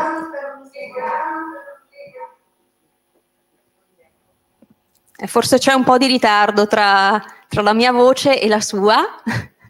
Ce la faremo. Buongiorno Francesca. Buongiorno, ecco, allora, come dire, apriamo subito i lavori. così insomma riusciremo ad affrontare il maggior numero di contenuti possibili in questa mattinata. Ovviamente lo sguardo di questo confronto che andiamo ad aprire va a toccare l'ambito appunto della politica, quello legislativo, quello sindacale e quello culturale, intendendoli come gli ambiti all'interno dei quali, portando inclusività e pari opportunità, si può generare sviluppo non solo sociale ma anche nell'ambito del mercato del lavoro. Partirei allora proprio dall'elemento della cultura insieme a Francesca, visto il suo impegno anche con Diversity, e le chiederei questo, perché se è vero che la cultura è la prima leva del cambiamento, è anche vero che le resistenze culturali ne sono il principale ostacolo, e quindi le chiederei quali sono i prossimi paletti, quelli più urgenti che devono essere scardinati a suo avviso. Allora, intanto grazie per questo invito, spero che mi si senta. Io ho visto che, essendoci qualche piccola difficoltà sull'audio, magari cerco di mettere insieme un po' di cose. Allora, intanto ho avuto con molto piacere, ho ascoltato tutti gli interventi, e molte delle cose sono degli aspetti che hanno a che fare con la cultura e con la complessità del tema sono state già affrontate. Sono state affrontate nell'introduzione della dottoressa Pasqualin, esattamente come dalla dottoressa Barbieri, che ha citato un evento che ci dice molto, per esempio del linguaggio. Parliamo della questione della motivazione per cui è stata rinominata una piazza, e come dalla dottoressa Camani, che naturalmente l'ha inserito in una serie di aspetti su una legge veramente molto interessante. Io parto da un piccolo presupposto, ossia com'è possibile che noi conosciamo tutti qua, tutte e tutti, l'importanza dei processi e delle leggi, processi nel senso, parlo delle aziende per esempio, ossia di ciò che permette nell'effettività l'avvicinamento a una parità di genere, e quindi a uno sviluppo di condizioni che possano dare opportunità a tutte le persone. In particolare il tema del genere è un tema molto più complesso, perché la domanda che ci poniamo è: come mai quando esistono questi processi, e esistono perché non è che questo spesso in molte situazioni ci sono, come mai, dove si arena, dove si blocca la questione? Oltre al fatto che naturalmente non ci si può limitare a pensare all'interno delle aziende, ma il tema è un tema culturale generale, in realtà l'aspetto vero è che noi ci dimentichiamo che siamo intrisi in realtà da una serie di bias, di pregiudizi, di impostazioni mentali che ci portano spesso, e spesso anche in maniera inconsapevole, a confermare o a reiterare queste difficoltà. Cosa intendo? Intendo che è fondamentale spingere per dare le opportunità, per fornire le possibilità nei processi, per esempio il tema della trasparenza da parte delle aziende, il fatto di fare un endorsement, di fornire i dati di occupazione, le modalità in cui queste aziende si impegnano per un processo di parità di genere, è una cosa fondamentale. Il problema qual è?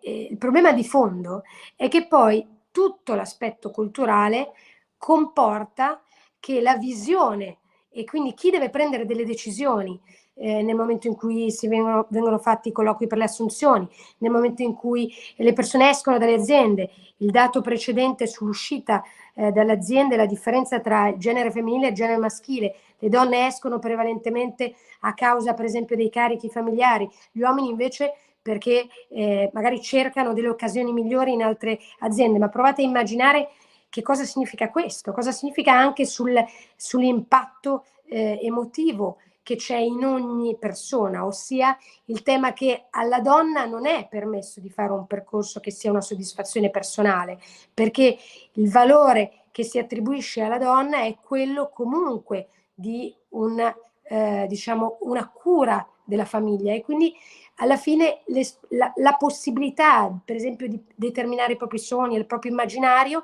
è completamente diverso, ma lo è a livello di immaginario collettivo. Perché parlavo di bias e pregiudizi? Parlo di questo perché esistono sistematici proprio, tutta una serie di pregiudizi che vengono attivati e in realtà proprio anche da noi, da me, da voi, da noi stessi, da chi è qui. Tra l'altro complimenti per questa platea, mi collego ai complimenti precedenti, perché in realtà molto spesso non ci rendiamo conto che la nostra idea, i nostri pregiudizi che riguardano il modo in cui le aspettative dovrebbero essere le donne, gli uomini, o come dovrebbero essere, abbiamo citato la diversity in senso ampio all'inizio, anche sulla tematica della disabilità, sulla tematica dell'età. Il tema dell'età è un altro dei grandi problemi di discriminazione nel mondo del lavoro.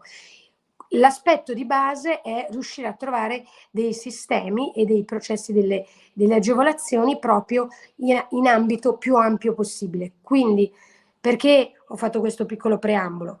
Perché l'analisi quantitativa è fondamentale, ossia andare a vedere come il mercato del lavoro, andare a scoprire dalle aziende effettivamente quante donne ci sono, in che posizioni sono, ma esiste anche un livello di analisi che ha a che fare con il comportamento, un'analisi comportamentale. È molto più complessa naturalmente perché ha a che fare poi con delle tematiche ancora diverse, ma è un modello culturale quello da riuscire a portare avanti, e quindi anche il tema dei KPI, ossia della possibilità di misurare la qualità delle relazioni all'interno delle aziende, la qualità del lavoro che può essere portato avanti, di misurare i bias e i pregiudizi che ci possono essere naturalmente inconsapevoli. Questo è logico e lo sapete cosa intendo, il tutto deve essere fatto in maniera assolutamente diciamo adeguata ai temi della privacy e prendere dei dati aggregati. Questo mi sembra anche superfluo dirlo, però l'analisi di queste tematiche serve moltissimo a dare delle indicazioni in aggiunta agli aspetti quantitativi, anche perché, e qua cerco di chiudere questo primo pezzettino, anche perché da tutti gli studi internazionali, io adesso non mi sono esposta sul perché siamo qui, perché credo che questa platea lo sappia già, sappiamo perfettamente, tra l'altro è già stato accennato, ma non riprendo col dire quanto il benessere sociale ed economico, e non solo etico, ma proprio sociale ed economico, quanto ricada sulle famiglie, quanto ricada sull'innovazione delle aziende, avere e essere in grado, no, di aprire davvero le opportunità. Quindi metto da parte tutto questo preambolo che non mi sembrava necessario fare, però ci sono dei dati importantissimi sull'analisi invece del perché avviene questa forma di discriminazione anche inconsapevole, pur essendoci dei dati chiari del fatto che c'è un gap fortissimo. Avviene molto spesso perché la mente umana tende a pensare di razionalizzare alcuni dati, ma poi alla fine in realtà reagisce in maniera fondamentalmente non razionale, oppure addirittura la razionalità giustifica le proprie decisioni non razionali, e i dati sono eclatanti da questo punto di vista. Quindi a volte, anche quando c'è l'opportunità, lo strumento, la legge, il processo interno aziendale per riuscire ad arrivare da qualche parte, il rischio è che invece i meccanismi mentali, inconsapevoli, condizionamenti sociali ci portino a fare delle scelte comunque diverse. Quindi bisogna riuscire a fare una specie di passaggio in più che ha a che fare proprio con quegli aspetti nelle aziende come nella società. Detto questo, le parole sono uno di questi tanti modi, no? Se tu usi, se si riescono ad usare alcune parole invece che altre parole, già fa grandissima differenza. Pensate al linguaggio di genere che rende visibili le donne, ma non è solo questo. Quando la dottoressa Barbieri ha citato la piazza e ha citato le motivazioni del cambio del nome, no? Ha detto la virilità, rappresenta la virilità. Beh, provate a immaginare quanto nel nostro set mentale alcuni concetti ci condizionino anche nella valutazione, per esempio, delle altre persone. Noi diamo per scontato, per esempio nel mondo del lavoro, che un certo modo di essere determinati, un certo modo di essere forti o aggressivi sia caratteristica del maschile.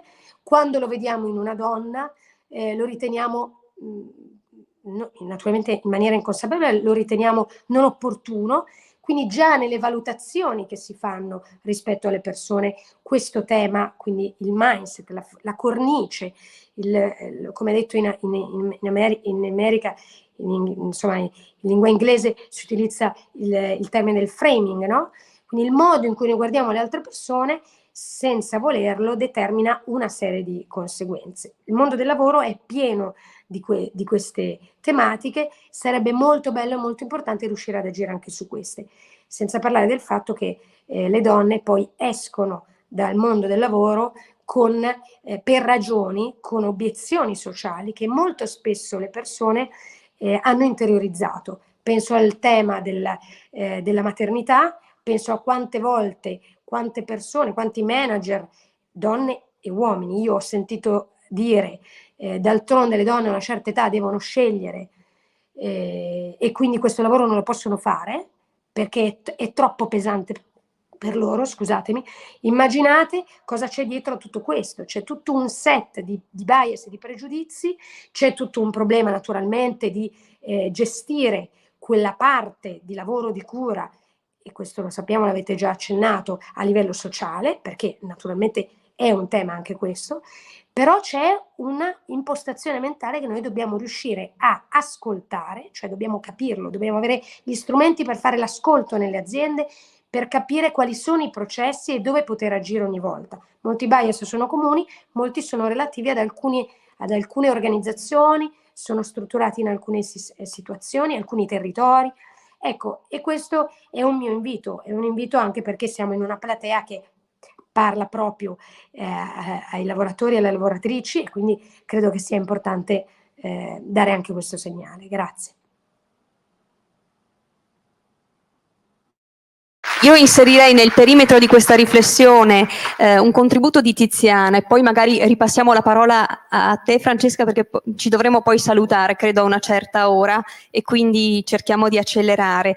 Chiederei a Tiziana qual è stato l'impatto del Covid all'interno diciamo delle aziende e a discapito delle donne, con una lettura sindacale. Sì, allora il Covid, come ha spiegato bene Letizia, è stato molto pesante per le donne da vari punti di vista. Ha già lei detto bene rispetto alla perdita dei posti di lavoro, ma noi avevamo il divieto di licenziamento in quel periodo. Come mai? Il tema è proprio quello che ha spiegato Letizia. Le donne, maggiormente degli uomini, erano impiegate nel turismo, nel commercio, nei servizi stagionali, nelle attività precarie, con contratti di lavoro a termine, con contratti di lavoro a chiamata, e quindi quando si è chiuso per la pandemia il loro posto di lavoro non c'è stato proprio più e quindi loro hanno perso il posto di lavoro. Poi è successa un'altra cosa, per le donne che lavoravano. Allora, durante la pandemia le donne sono state quelle che hanno lavorato di più, cioè come è già stato detto, ma nella sanità, nei supermercati, nei servizi di pulizia, in tutte quelle attività che servivano per i servizi essenziali, si è detto. E quindi 2/3 delle donne che erano al lavoro erano fisicamente al lavoro. Quindi ha caratterizzato questo, c'è stato per esempio anche un tasso di contagio più alto tra le donne, proprio per questo, ma poi sono state anche quelle che hanno dovuto gestire assieme al lavoro, per chi ce l'aveva, il tema della cura ancora una volta, perché non è una novità. E quindi abbiamo visto il tema dello smart working, che non era smart working ma era lavoro da remoto, lavoro da casa, in cui si gestiva assieme il lavoro e i figli, e la gestione della DAD e la gestione dell'assistenza di chi, magari di un genitore anziano, quindi si è fatto tutte e due le cose assieme, quindi il carico è aumentato. E poi abbiamo visto anche, per chi non poteva fare lo smart working, il tema dei congedi parentali. Il tema dei congedi parentali è che però erano al 50% di salario e quindi le donne che non potevano far altro che rimanere a casa per gestire il tema della cura, come dicevo, si sono trovate ad affrontare un calo ancora una volta del loro salario.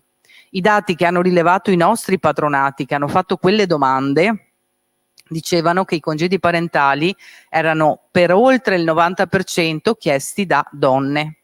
Quindi ancora una volta il carico della cura sulle donne ma anche una riduzione del loro salario. E questo è stato un tema importante. L'altra cosa che è successa è che le donne sono state visibili per quel periodo, essenziali per quel periodo e subito dopo scomparse. E nel rimbalzo che ci spiegava Letizia, le caratteristiche della loro occupazione sono purtroppo rimaste le stesse, non sono cambiate. Quindi ancora una volta lavoro povero, precario e anche direi poco pagato. Su questo però io faccio solo una battuta, non entro perché sarebbe un ragionamento molto importante da fare, è perché il lavoro di cura, anche il lavoro, quello, non solo quello casalingo, la dico così, ma il lavoro di cura è pagato così poco. Perché una operatrice sociosanitaria è pagata poco? Perché c'è tutta una serie di interrogativi che dobbiamo porci. Perché quel lavoro delle donne, che è caratterizzato dalle donne, ha poco valore per la società rispetto ad altro lavoro? Grazie. Grazie Tiziana. A questo proposito chiederei appunto a Francesca, perché era uno degli argomenti di cui si rifletteva preparando questo incontro, c'è un tema di quantità ma anche di qualità e c'è un tema appunto di rendere visibile l'invisibile, quindi a partire dalla competenza ma anche con un adeguato riconoscimento in termini di merito e anche in termini economici. Che cosa possiamo dire a questo proposito per quanto riguarda questo ambito? Come emergono i talenti e quindi le donne che sono brave, che escono meglio degli uomini dalle università, però poi ad un certo punto vengono inghiottite in un limbo. Grazie Valentina per questa domanda. È impressionante, io mi ritrovo molto spesso a condurre interviste, no? ai manager, ai manager nelle aziende che iniziano a fare dei percorsi rispetto alla diversity and inclusion.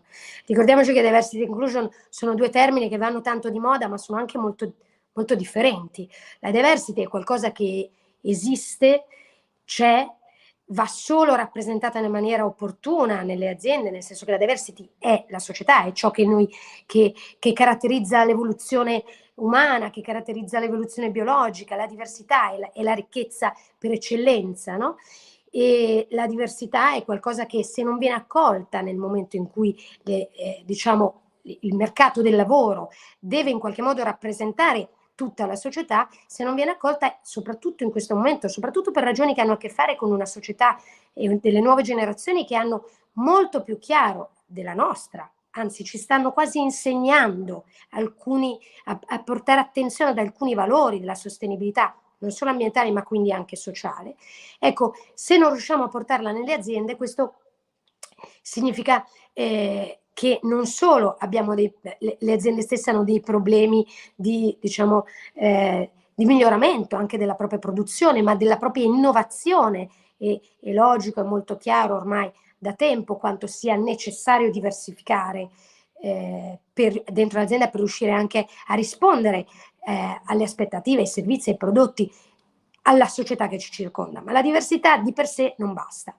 Non basta portare più donne possibili che magari naturalmente escono dalle scuole, lo sappiamo, i dati ce lo dicono, dalle università con dei livelli altissimi, spesso medie molto più alte dei loro colleghi maschi. Non voglio fare un pregiudizio positivo, però sapete che è un dato. Naturalmente o portare, per esempio, inserire, ci sono molte aziende che magari si sono rinnovate dal punto di vista dell'età, nel senso che hanno inserito, per esempio, età più giovani per cercare di riequilibrare un pochino anche questa tematica generazionale. Beh, insomma, non basta mettere dentro le persone, bisogna poi portare a creare l'ambiente per riuscire a farle crescere queste persone, ossia fare inclusione. Fare inclusione è un lavoro, è qualcosa di molto più faticoso di quanto non si pensi. Perché? Perché non è qualcosa che viene naturalmente, non è che metti giù le cose, semini e cresce la pianta. Va costruito un percorso. Intanto vanno ascoltate le persone, lo stavo accennando prima, l'ascolto nelle organizzazioni è fondamentale, perché ogni organizzazione è a sé stante, ogni tema può essere differente, perché noi, ognuna e ognuno di noi, è fatto da tanti aspetti, non c'è solo il genere che ci caratterizza, ci sono tanti altri aspetti e quindi ci possono essere anche tante altre bisogni, per esempio ascolti, possibilità, opportunità, necessità. Detto questo, il problema principale è proprio poi, e lo sapete, questa scalata di una piramide che finisce per essere praticamente una corsa dove in qualche modo, non per ragioni di merito, ma le donne hanno sempre una partenza più arretrata.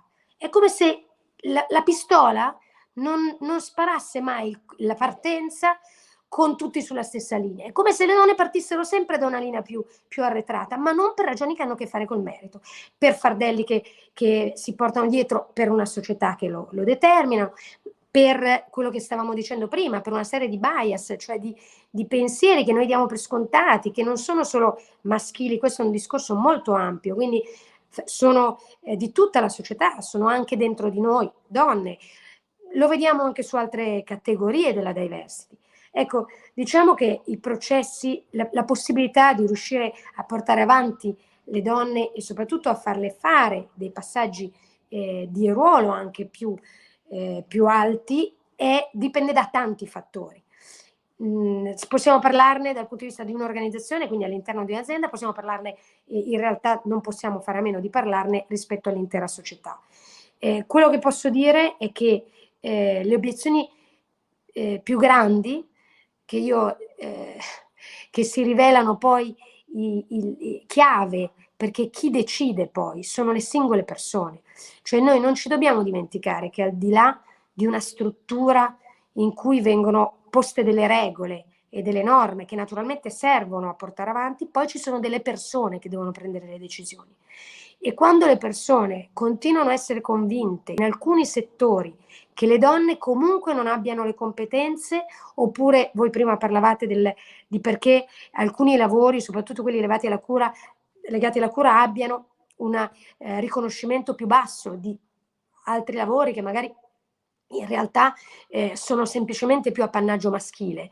Beh, è un riconoscimento sociale nell'immaginario del fatto che comunque il lavoro di cura sia qualcosa di dovuto, perché sia dovuto e determinato dal fatto che sei la donna e quindi socialmente e storicamente è considerato che tu di quella cosa ti debba occupare. Noi stesse donne spesso, anzi quasi sempre, se no questo meccanismo andrebbe avanti, anche perché vi ricordo che non è una minoranza, il genere è la maggioranza della popolazione, il genere femminile, quindi evidentemente è un meccanismo che va cambiato proprio agendo sui condizionamenti sociali e culturali, facendo dell'attività sin dall'educazione, naturalmente sin dalle scuole, sui pregiudizi che abbiamo. Questo è fondamentale, ma noi continuiamo a dircelo, però per la verità poi avvengono molto relativamente queste cose, quindi è fondamentale invece attivarsi con una serie di processi che parlino di questo, oltre che naturalmente quello di cui abbiamo parlato finora, ossia le tematiche che hanno a che fare proprio con il gender gap, con il gender pay gap, con aspetti pratici, ma il tema è molto legato all'impostazione mentale, diciamo.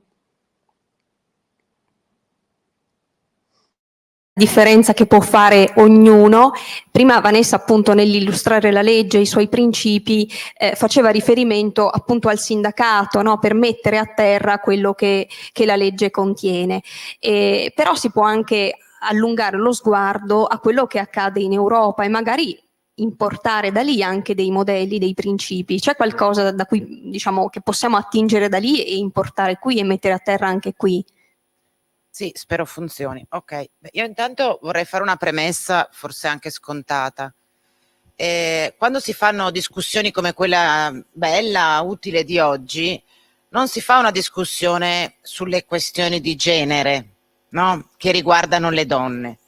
Lo dico perché invece, a mio giudizio, la questione di genere è la questione cruciale attorno a cui noi potremmo avere l'occasione di cambiare il paradigma dello sviluppo. È la questione, probabilmente insieme a quella generazionale, dei nostri tempi, per le cose che abbiamo sentito fino a qua. Cioè noi, e quindi l'Europa, noi dobbiamo superare, secondo me, l'impostazione che è stata quella dominante fino a tuttora probabilmente, per cui siamo in una società in cui se va bene l'economia va bene tutto. Se il PIL cresce, allora il benessere coinvolge tutti.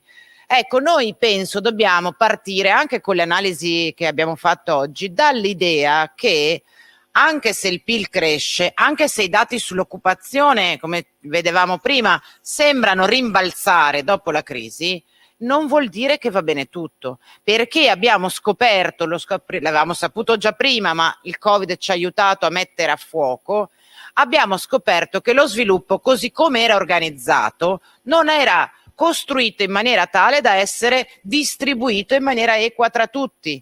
Anzi, abbiamo visto come quello sviluppo lì ha acuito le diseguaglianze.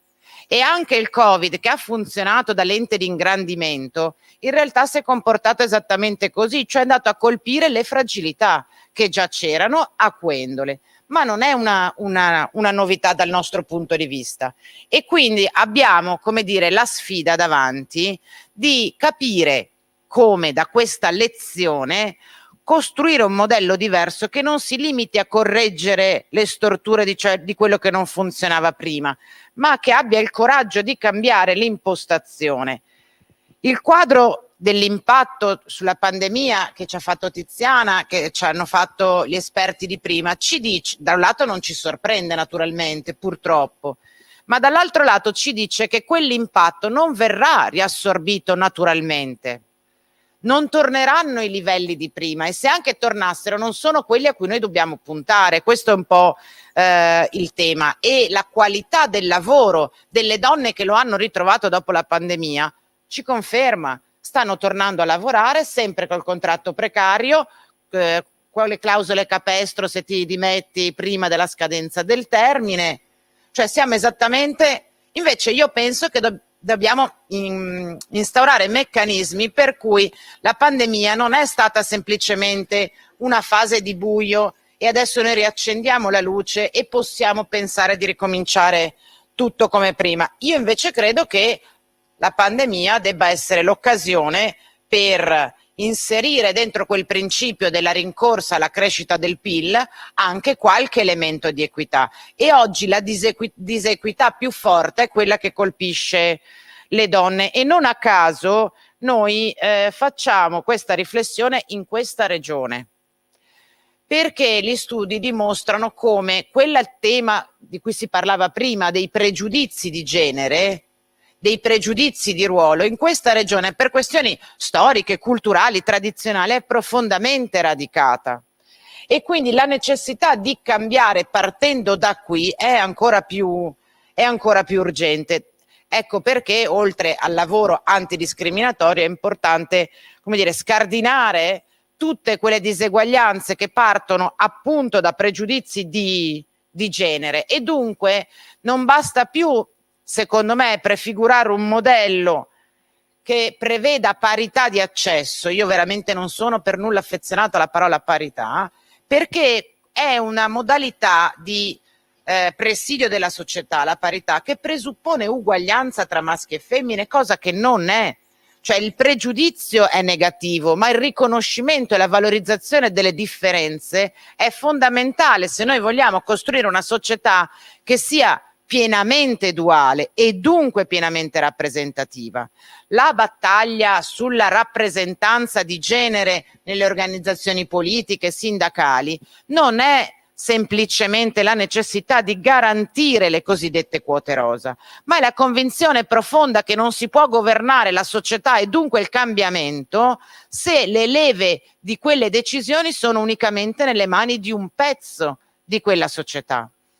Ora l'Europa, e arrivo in conclusione alla domanda, seppur di principio, questi elementi li sta mettendo al centro della propria programmazione.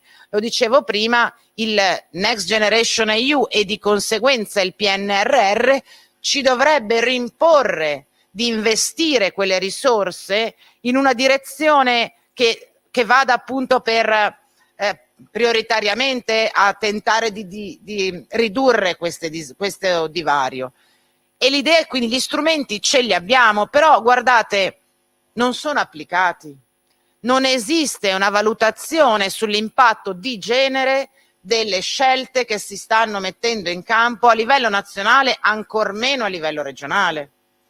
Cioè il tema è che noi con le risorse del PNRR non dobbiamo pensare di avere solamente dei soldi da spendere, quelli che ci sono mancati in questi anni che adesso abbiamo per fare la strada, per fare la scuola o per fare l'ospedale.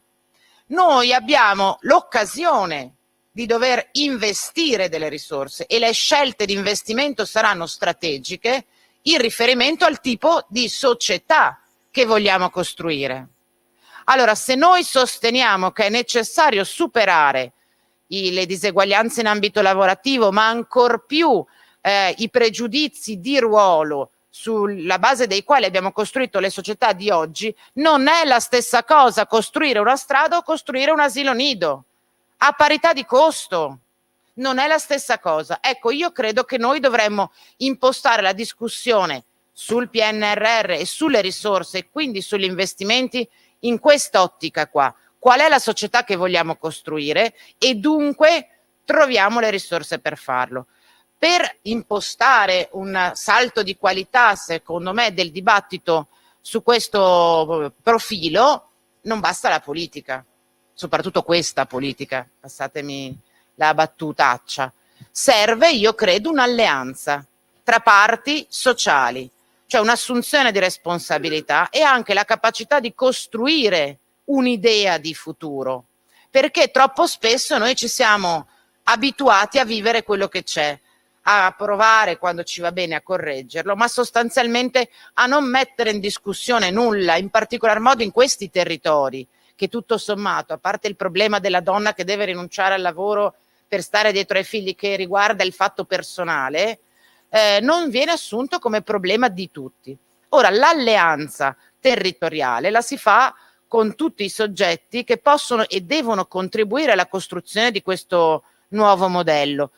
Mi rendo conto che la politica è un po' indietro, io credo che se insieme costruiamo le condizioni per ragionare sul futuro e non appunto per recuperare quello che non siamo stati capaci di fare finora, penso che possiamo avere una grande occasione. Al contrario, se non raccogliamo questa occasione, io penso che siamo messi male nei territori come questo, che finora tutto sommato se la sono vista bene. Ma è finita quella fase in cui ti bastano i fondamentali per vedertela bene. Noi oggi dovremo misurare la qualità delle comunità sulla base di altri parametri e io credo che questa regione, questi territori abbiano moltissimo terreno da recuperare, al contempo anche grandissime opportunità e risorse su cui lavorare. Grazie. Io lascerei a Francesca le conclusioni perché so che ci deve lasciare tra pochi minuti. Ecco, si parlava appunto di alleanza. In questa alleanza c'è un ruolo importante anche della comunicazione, dell'informazione. Le parole sono importanti per quello che possono esprimere e quindi lascerei a Francesca appunto una riflessione su questo.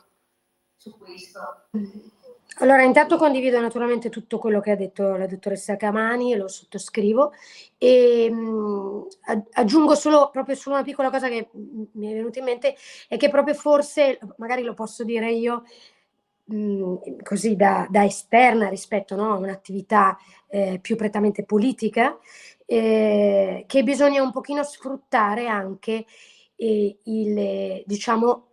gli obiettivi delle aziende, nel senso che dobbiamo riuscire a trovare in questa alleanza, far coincidere il più possibile anche quello che poi sono i piani strategici e di business, portandoli a comprendere che quegli aspetti devono per forza combaciare con una sostenibilità sociale in questo momento, ed è imprescindibile, è una sorta di nuova evoluzione, un nuovo darwinismo: o ti evolvi o ti estingui. Forse in un certo senso da questo punto di vista, da chi lavora spesso e cerca di fare percorsi sulla D&I nelle aziende, è un po' una leva che va utilizzata naturalmente consapevolmente, sapendo di che cosa stiamo parlando. Detto questo, la comunicazione sì, è fondamentale. Diversity crea uno dei tanti progetti che abbiamo, è un evento molto grosso che si chiamano i Diversity Media Awards, cosiddetti gli Oscar dell'inclusione, e oltre a un evento che si chiama Diversity Brand Summit, che va proprio a misurare la percezione che le persone hanno dell'inclusività dei brand, delle aziende, in maniera da fare un po' da leva dal punto di vista del business. Questo per legarmi a quello che vi stavo dicendo prima. I Diversity Media Awards sono un esempio, se qualcuno li conosce, in realtà sono un esempio molto pop, però per mostrare qualcosa che ha un senso molto profondo, ossia ogni volta che noi mandiamo un messaggio, ogni volta che siamo un esempio, che diamo un messaggio mediatico, penso naturalmente a tutto il mondo, al settore del televisivo, della comunicazione, penso a chi scrive programmi, penso a chi li immagina, penso a chi li mette in onda, penso a chi conduce nelle trasmissioni, ma penso anche ai personaggi pubblici, così come ai talenti o ai personaggi dei social. E naturalmente questo discorso non è lontano dal bisogno dell'esempio, ossia del bisogno che le alte linee delle organizzazioni facciano da esempio, esattamente come la nostra politica dovrebbe fare da esempio nelle persone singole. Ecco, il tema dell'esempio, il tema del modo in cui si rappresenta il valore della diversità è strettamente collegato al linguaggio, è la comunicazione, sono tutti quegli aspetti per cui noi non possiamo assolutamente più cedere il passo a diciamo a semplificazioni o a ragionamenti. Mi è capitato, capita spesso, no? Anche vedendo qualcosa di molto televisivo, ma anche nell'advertising delle campagne dei brand, quindi capita spesso di soffermarsi su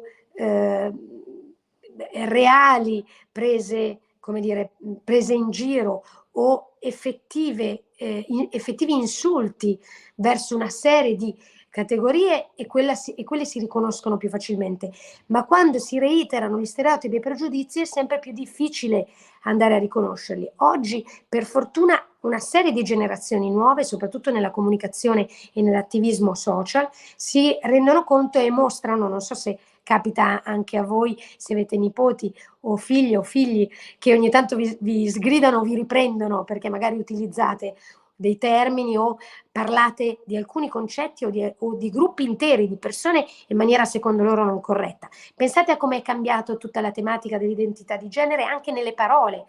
Io non sto facendo adesso un discorso sul tema, sul merito, ma proprio come ci siano nuove parole oggi. Ecco, è molto importante sapere come utilizzarle, è molto importante nelle aziende portare avanti questo tipo di battaglia, perché ciò che non si nomina non esiste. Ciò che si nomina male ne crea proprio il mindset, ne crea l'impostazione e reitera il pregiudizio che c'è dietro. Banalmente basta pensare, non so, a parole come governante. Anche sul tema di genere, se tu pensi a una parola come governante, la prima idea che viene se l'associa al femminile è un ruolo di cura, la prima idea che viene se l'associa al maschile è il ruolo di capo del governo, di capo di uno Stato. Ecco, ogni parola ha una sua differenza, il genere in questo, visto che la lingua italiana peraltro ci obbliga, no, a un binarismo di genere, è fondamentale. Se vi dovesse ricapitare, io ho sentito quella battuta iniziale su, non so come definire al femminile o al maschile alcuni ruoli, magari usiamo l'articolo femminile almeno, non so, se proprio, io chiamerei la segretaria della CGIL, però se proprio la segretario, almeno riusciamo a dare un'impostazione del fatto che esiste una visibilità. So che vi sembra poco, ma secoli e secoli di mancanza di visibilità portano tutta una società a pensare quelle cose che dicevamo prima, cioè che per esempio il ruolo della donna debba essere pagato di meno. Grazie.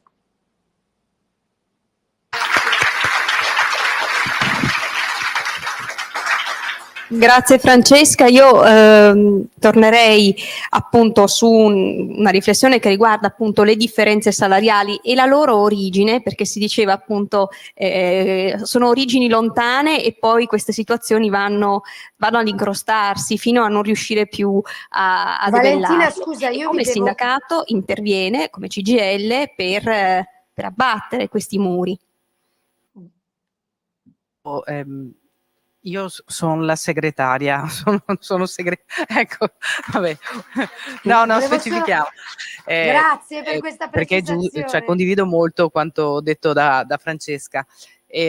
Il tema della discriminazione... Tiziana, scusami, salutiamo Francesca che vedo. Sì, Francesca, scusatemi, grazie. Perché grazie per l'invito, sono stata molto dispiaciuta di non poter esserli in presenza, quindi vi volevo comunque esserci e mi sono organizzata in questo modo. Vi ringrazio, vi saluto tutte e tutti e fate un lavoro eccezionale, veramente eccezionale, di cui ma tutti, sia l'organizzazione che chi è in platea, volevo dire questo, e quindi per qualunque cosa, se posso essere utile, possiamo essere utili anche noi che facciamo quella cosa un po' al di fuori, meno istituzionale, però ci siamo, Diversity c'è, qualunque cosa, grazie. Francesca Vecchioni. Prego Tiziana. Allora, torno appunto da dove nasce, perché poi alla fine il tema è la discriminazione. La discriminazione è quello che diceva Vanessa, cioè nasce dalla cultura, quindi dal fatto che culturalmente le donne sono state collocate in un ruolo e quindi per cambiare questo c'è molto ancora da fare nella nostra regione, ma anche perché mancano alcune cose anche nella nostra regione, quindi il fatto che il lavoro delle donne sia l'accesso delle donne sia prevalentemente a part-time o una grande quota part-time già rappresenta un tema importante da affrontare perché quel minor salario o quella frammentazione della carriera si ripercuoterà per tutta la loro vita fino alla pensione. Cioè aver lavorato poco e poco pagate per poco tempo avrà poi ripercussione per tutta la loro vita lavorativa, compreso il tema di quando diventeranno anziane e andranno in pensione. Quindi il tema di rimuovere gli ostacoli ci chiama anche noi a responsabilità, perché il tema delle differenze salariali, appunto, a me è successo di uscire con un post, insomma, sulla nostra pagina Facebook e sotto alcuni commenti che dicevano: ma come? Siamo inquadrati allo stesso modo, il contratto collettivo nazionale è uno, è lo stesso, dobbiamo avere la stessa paga. Ma qua influiscono due cose e devo dire che nella nostra regione influiscono particolarmente. Il tema dei super minimi individuali, che sono una caratterizzazione che riguarda di più gli uomini, quindi la contrattazione individuale che è molto presente nella nostra struttura produttiva è a maggior favore degli uomini, e poi il tempo. Il tempo è l'altra variabile che influisce, proprio perché per le cose che dicevamo non sempre c'è la disponibilità, flessibilità a restare ore in più e qualche volta anche noi nella nostra contrattazione produciamo differenze. Perché è chiaro che se la nostra contrattazione, e noi che siamo sul territorio esercitiamo soprattutto la contrattazione di secondo livello, è basata, quindi i premi, le varie erogazioni sono basate soprattutto sulla presenza, questo può pesare. E quindi anche qua c'è un lavoro da fare. Io ricordo che la CGIL di Treviso ha lavorato, insomma abbiamo fatto un'iniziativa proprio appena prima della pandemia, su una piattaforma, quindi strutturare le richieste che dobbiamo fare alle aziende quando andiamo a fare una contrattazione integrativa, proprio per ridurre queste differenze, sapendo che si parte da punti diversi. Quindi il tema appunto non può essere quello di un'uguaglianza piatta, ma partiamo da punti di partenza diversi e quindi dobbiamo anche esercitare la contrattazione guardando alle differenze. Quella piattaforma ha tuttora grandissimo valore, forse deve essere integrata alla luce della pandemia, ma ha grandissimo valore ed era uno strumento utile per tutti i nostri delegati. Quello che noi dobbiamo fare, quindi da una parte esercitare questo ruolo nella contrattazione aziendale, dall'altra nella contrattazione sociale e territoriale, per me nella relazione con la regione, è quello di appunto lavorare per i servizi, perché è l'altro pezzo che permette alle donne l'accesso al mondo del lavoro, quindi gli asili nido, piuttosto che il tema della gestione della non autosufficienza e di come appunto si interviene a supportare le famiglie quando c'è questo problema, è un tema fondamentale. Dico un'altra cosa però anche rispetto alle cose che diceva Francesca e che sono ragionamenti che noi tentiamo di fare in alcune aziende, ma la struttura produttiva di questa provincia, ma di tutta la nostra regione, è una struttura produttiva di micro aziende. E allora abbiamo degli strumenti diversi, non è che non li abbiamo. Noi abbiamo storicamente nella nostra regione una grande contrattazione territoriale che riguarda le microaziende e in cui abbiamo tentato attraverso degli strumenti che sono anche quelli della bilateralità di dare dei segnali. Io faccio un esempio proprio dell'ultima ora, insomma. Recentemente nel mondo dell'artigianato abbiamo rivisto tutta una serie di sussidi, aver strutturato il servizio che riconosceva alle donne che hanno un bimbo, un sussidio, eccetera, averlo allargato anche alla paternità, ma rispetto al tema dell'utilizzo del congedo, cioè del fatto che anche il papà opera in un sistema di condivisione della genitorialità, è un piccolo passo per cambiare la cultura.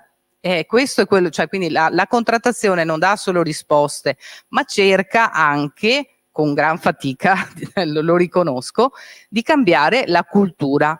E appunto nelle microaziende noi abbiamo questo strumento. Grazie. Ecco, tornando ad uno degli elementi che venivano sottolineati, cioè la tipologia, la composizione del tessuto delle nostre imprese molto piccolo. A questo proposito si faceva riferimento a quel registro delle imprese virtuose nell'ambito delle pari opportunità che guarda anche ad aziende sotto i 50 dipendenti, quindi cerca di come dire, essere presente e di rispondere anche alle caratteristiche che riguardano le aziende del nostro territorio. Che cosa ci si aspetta in termini di risposta, ma anche in termini di condizionamento per, diciamo, quelle aziende che magari sono un passo indietro e potrebbero farne uno in più, uno in avanti? Sì, intanto diciamo che incrocia questa proposta la legge nazionale, il testo unico sulle pari opportunità, che già prevede per le grandi aziende l'obbligo di redigere una report biannuale rispetto alla condizione, che però è una legge che non è mai stata applicata. A proposito della fatica del legislatore che scrive le leggi, ma poi spesso accade che non viene applicata, quindi anche su questa legge regionale sarà necessario monitorare affinché venga realmente applicata. Ma noi abbiamo pensato appositamente di concentrarci sulle aziende più piccole, proprio perché è lo specchio del tessuto produttivo principale di questa regione. Addirittura non solo aziende, anche gli studi professionali, quindi anche le libere professioni sono chiamate a questa responsabilità, proprio perché molto spesso non c'è la conoscenza delle opportunità che politiche che favoriscano ad esempio la conciliazione dei tempi di vita e di lavoro possono offrire alle aziende.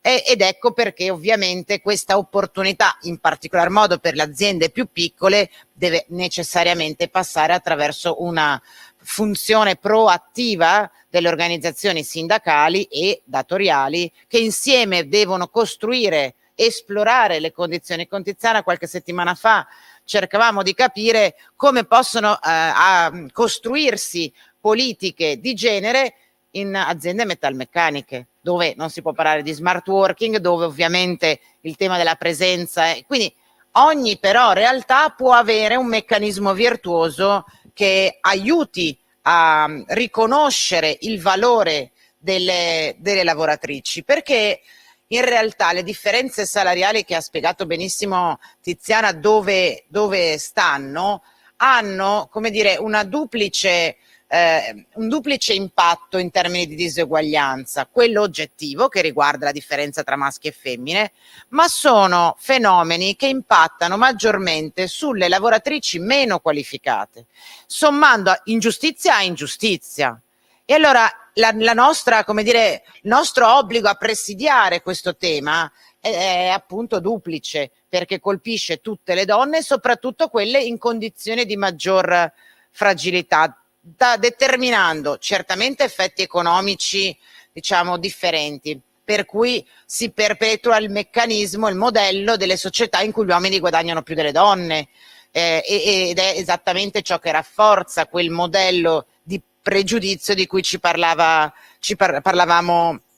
anche prima, e che ovviamente poi in casi estremi degenera anche nel fenomeno della violenza contro le donne, cioè del soggetto forte economicamente contro il soggetto debole economicamente. Quindi sembra che parliamo della busta paga, in realtà stiamo affrontando un aspetto che coinvolge davvero questioni molto, molto serie, ma la differenza salariale aggrava anche la stabilità del posto di lavoro. Tiziana prima diceva i congedi parentali per il 90% chieste dalle donne. Questo avviene certamente perché il lavoro di cura ai figli è naturalmente, come dire, e anche forse giustamente assegnato tendenzialmente alle donne, ma soprattutto perché la busta paga delle donne è più bassa, e se devo rinunciare al 50% di uno dei due stipendi, rinuncio ovviamente a chi guadagna meno, e dunque rischia di farci infilare dentro una spirale non virtuosa, che non produce quel cambiamento che noi invece vogliamo provare a far compiere. Io sono convinta che in questo territorio, sia per la composizione delle società e delle aziende, sia, ripeto, per la capacità che possiamo avere di penetrare più facilmente il territorio, questa legge, ma non tanto la legge in sé, che è uno strumento ovviamente, ma questa discussione potrà essere molto utile.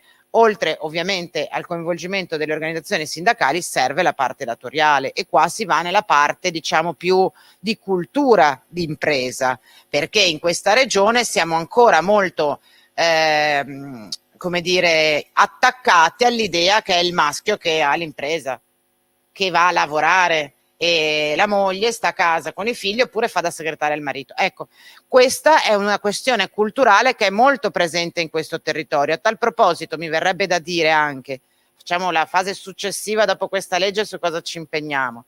L'imprenditorialità femminile, l'autoimprenditorialità, proprio in un contesto post-pandemico dove le donne devono cercare nuovamente lavoro e dovrebbero provare a trovarlo non nelle condizioni di precarietà di cui si diceva, è evidente che tutte le iniziative rispetto all'autoimpiego, al sostegno dell'imprenditorialità femminile andrebbero incentivate. La Regione del Veneto ha una legge scritta molto bene, ecco, forse sarebbe il caso di metterci un po' di finanziamenti in quella legge lì. A proposito di strumenti legislativi, perché la legge sull'imprenditoria femminile di questa regione prevede un fondo di rotazione che non è finanziato e prevede una serie di contributi che sono fortemente sottodimensionati. Quindi la politica, in questo caso, quindi torno nel ruolo, scrive le leggi, poi però deve allocare le risorse. Le leggi scritte bene senza risorse adeguate servono a poco, e quindi quella necessità di cambiamento di cui abbiamo parlato oggi deve necessariamente tradursi a partire da quest'anno in una diversa allocazione delle risorse, poche, che la Regione del Veneto ha a disposizione per questo tipo di interventi. Grazie. Facciamo ancora un ultimissimo flash, perché una delle questioni che sono emerse è quella dello smart working. Allora, volevo chiedere in questo ambito, certo è uno strumento di flessibilità, però rischia di diventare anche uno strumento di sfruttamento H24. Allora, la posizione della CGIL e come si può tenere il buono di questo lavoro da remoto che la pandemia, come dire, ci ha costretto a fare? Allora, lo smart working nasce chiaramente prima della pandemia ed è cosa diversa dal telelavoro che la nostra contrattazione aveva già normato. Aveva l'idea di essere uno strumento flessibile, la norma lo dice, per progetti in cui la persona si organizza per raggiungere quel progetto, lo può fare da qualsiasi luogo. Quello che è successo durante la pandemia invece è stato il fatto che eravamo chiusi in casa e lavoravamo forse anche di più e in qualsiasi orario durante appunto utilizzando gli strumenti informatici. Quindi noi dobbiamo, e l'abbiamo detto, lo facciamo, abbiamo anche numerosi accordi, usare la norma, sicuramente ci sarà la legge, ma soprattutto la contrattazione, per poi definire le caratteristiche di quel lavoro, perché è una modalità organizzativa che può avere effetti conciliativi, ma non è una modalità conciliativa. Quindi è strettamente una modalità di svolgere la propria attività lavorativa, si può fare, può avere anche degli effetti positivi perché sono meno nel traffico, perché sono meno in giro, no? Tempi persi, tempi morti durante la mia giornata lavorativa, però dobbiamo avere l'attenzione appunto del fatto, uno, che non ci sia la segregazione, perché la socialità che rappresenta il lavoro per me rappresenta uno dei punti di quella emancipazione, realizzazione che le donne hanno avuto negli anni, continuano ad avere nell'avere un rapporto di lavoro, un proprio lavoro. Quindi il fatto di chiudersi dentro casa non torni ad essere segregazione. Questo è il primo punto per me fondamentale. Però se uno strumento ben ordinato diventa, prendendo a spunto il titolo di oggi, un'opportunità. Può esserlo, ma se appunto viene normato, se c'è una libertà organizzativa che permetta appunto alle donne e agli uomini, perché questa non è una modalità organizzativa che riguarda le donne, di svolgere in maniera migliore, di ridurre l'inquinamento, di appunto svolgere la loro attività con maggiore libertà.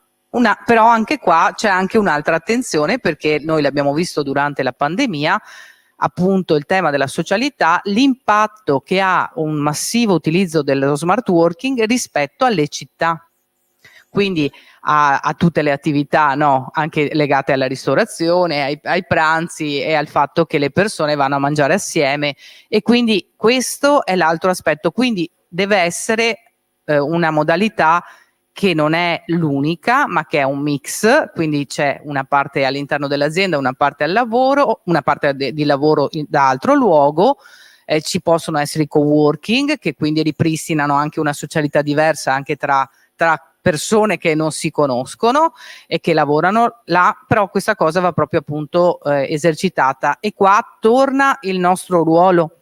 Una battuta, visto che è l'ultimo giro.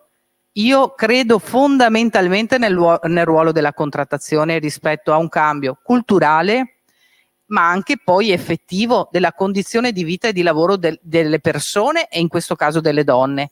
Penso che la contrattazione possa fare molto. Lo fanno i contratti nazionali, ma poi abbiamo appunto i singoli luoghi di lavoro e il territorio. Credo che le occasioni come oggi, in cui ci confrontiamo su questi temi, possano anche dare una nuova linfa a una contrattazione con un'ottica di genere, che guardi anche a questi aspetti in maniera importante, e che questo tema non sia solo delle sindacaliste, oggi lo dimostra la platea, ma di tutto il sindacato e di tutta la CGIL per noi. Grazie Tiziana. A Vanessa, appunto, visto che si sottolineava l'importanza del ruolo della contrattazione del sindacato, il ruolo della politica, l'impegno, diciamo, nella programmazione prossima futura, soprattutto per il nostro territorio, per il Veneto, da parte sua.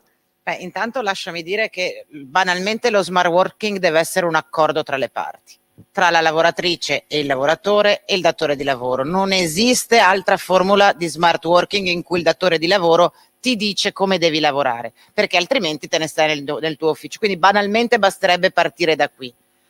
E soprattutto però il tema dello smart working io lo collego moltissimo alla questione della maternità.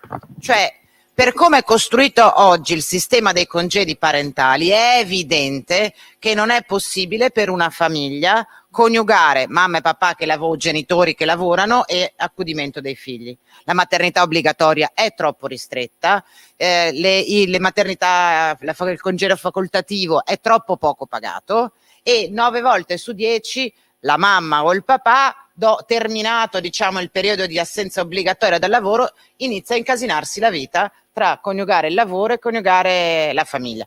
Questo è un grande tema, perché in una fase in cui stiamo discutendo dei congedi di paternità, non possiamo non accorgerci che il problema è un po' a monte, perché che sia la mamma o che sia il papà che deve stare a casa sono pagati troppo poco. E il disincentivo ovviamente a avere più figli sta anche in questo elemento. Quindi lo smart working potrebbe essere uno strumento che ci aiuta esattamente a offrire meccanismi agevolativi in più per garantire la tutela della maternità. Dall'altro lato però lo smart working deve anche consentire una maggiore flessibilità dei servizi offerti. Penso al tema della pubblica amministrazione. Ora guardate, se in aziende private è molto complicato costruire le condizioni per una organizzazione del lavoro più coerente con le necessità dei lavoratori, però qualche passo avanti si fa, paradossalmente nel pubblico è ancora più faticoso. Nella regione del Veneto, faccio questo esempio perché dopo uno si misura nel regolamento del personale del consiglio regionale, non si può mettere un dipendente in smart working. Deve essere la dirigenza del consiglio regionale a darti il permesso. Noi come gruppo PD abbiamo una dipendente che ha appena avuto un bambino, ha finito l'anno di agevolazioni e siamo costretti a costringerla a venire tutti i giorni a Venezia per fare un lavoro che potrebbe fare tranquillamente nelle modalità che le ritiene meglio a casa sua. Ora capite bene che se ci sono questi vincoli nella pubblica amministrazione, in un'istituzione, capite bene come quando io sono diventata parlamentare ero in maternità e il Parlamento italiano non prevede il congedo per maternità. Quindi o io ero in malattia o io ero in missione. E ovviamente in malattia capite bene che anche da un punto di vista ideologico mi dava un po' fastidio risultare, quindi dovevo chiedere al gruppo che mi mettesse in missione per non risultare. Questo lo dico per fare degli esempi molto concreti su come la necessità di cambiare l'impianto che noi abbiamo rispetto alla maternità, al lavoro delle donne, all'impegno che alle donne viene chiesto extra lavorativo, siamo davvero lontanissimi dall'ottenerlo. Ora, in questo quadro, quindi tornando al tema della rivoluzione culturale su cui c'è ancora molto da lavorare, noi ora siamo impegnati ovviamente nel presidiare, come dicevo prima, il tema dei fondi che arriveranno dall'Europa con il PNRR.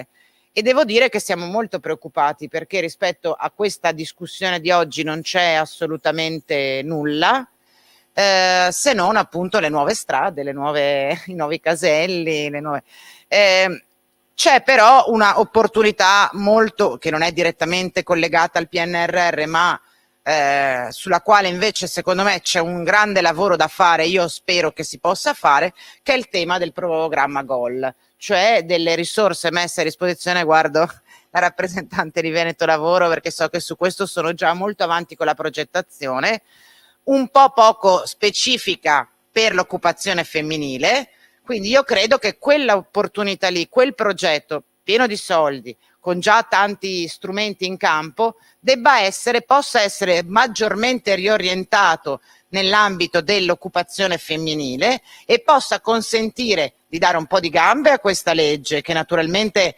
funziona se trova degli alleati su altri strumenti e possa consentire alla Regione del Veneto di essere un po' per una volta capofila in un salto di qualità, perché tutte le transizioni, e chiudo su questo, oggi parliamo di quella di genere, ma la stessa cosa vale per quella digitale, per quella green. Tutte le transizioni non sono a costo zero, è ovvio che c'è sempre qualcuno che deve pagare il prezzo del cambiamento. Io credo che la politica oggi abbia la responsabilità di scegliere a chi far pagare quel prezzo. Diciamo che in questa regione le donne hanno già dato e quindi confidiamo che le transizioni che avvengono siano sulle spalle di qualcun altro. Grazie. Grazie Vanessa Camani, grazie Tiziana Basso. Concludiamo, Sara. se vuoi dare un saluto, insomma, concludiamo questa tavola rotonda sperando di aver lanciato qualche segnale importante che venga accolto. Allora ringrazio tutti qui che siete rimasti fino alla fine, ringrazio Valentina e la discussione alla tavola rotonda, spero veramente che l'auspicio di tornare a casa tutti un po' più arricchiti, insomma, possa essere valido. Un ringraziamento speciale al coordinamento politiche di genere della CGIL di Treviso per il fantastico allestimento e l'organizzazione che mi hanno dato una mano, e un ringraziamento allo SPI di Treviso, me lo dovete anche questo, perché se abbiamo questi colori sul palco è merito del loro lavoro, di Giorgio e la sua squadra. Grazie mille a tutti e buon venerdì pomeriggio.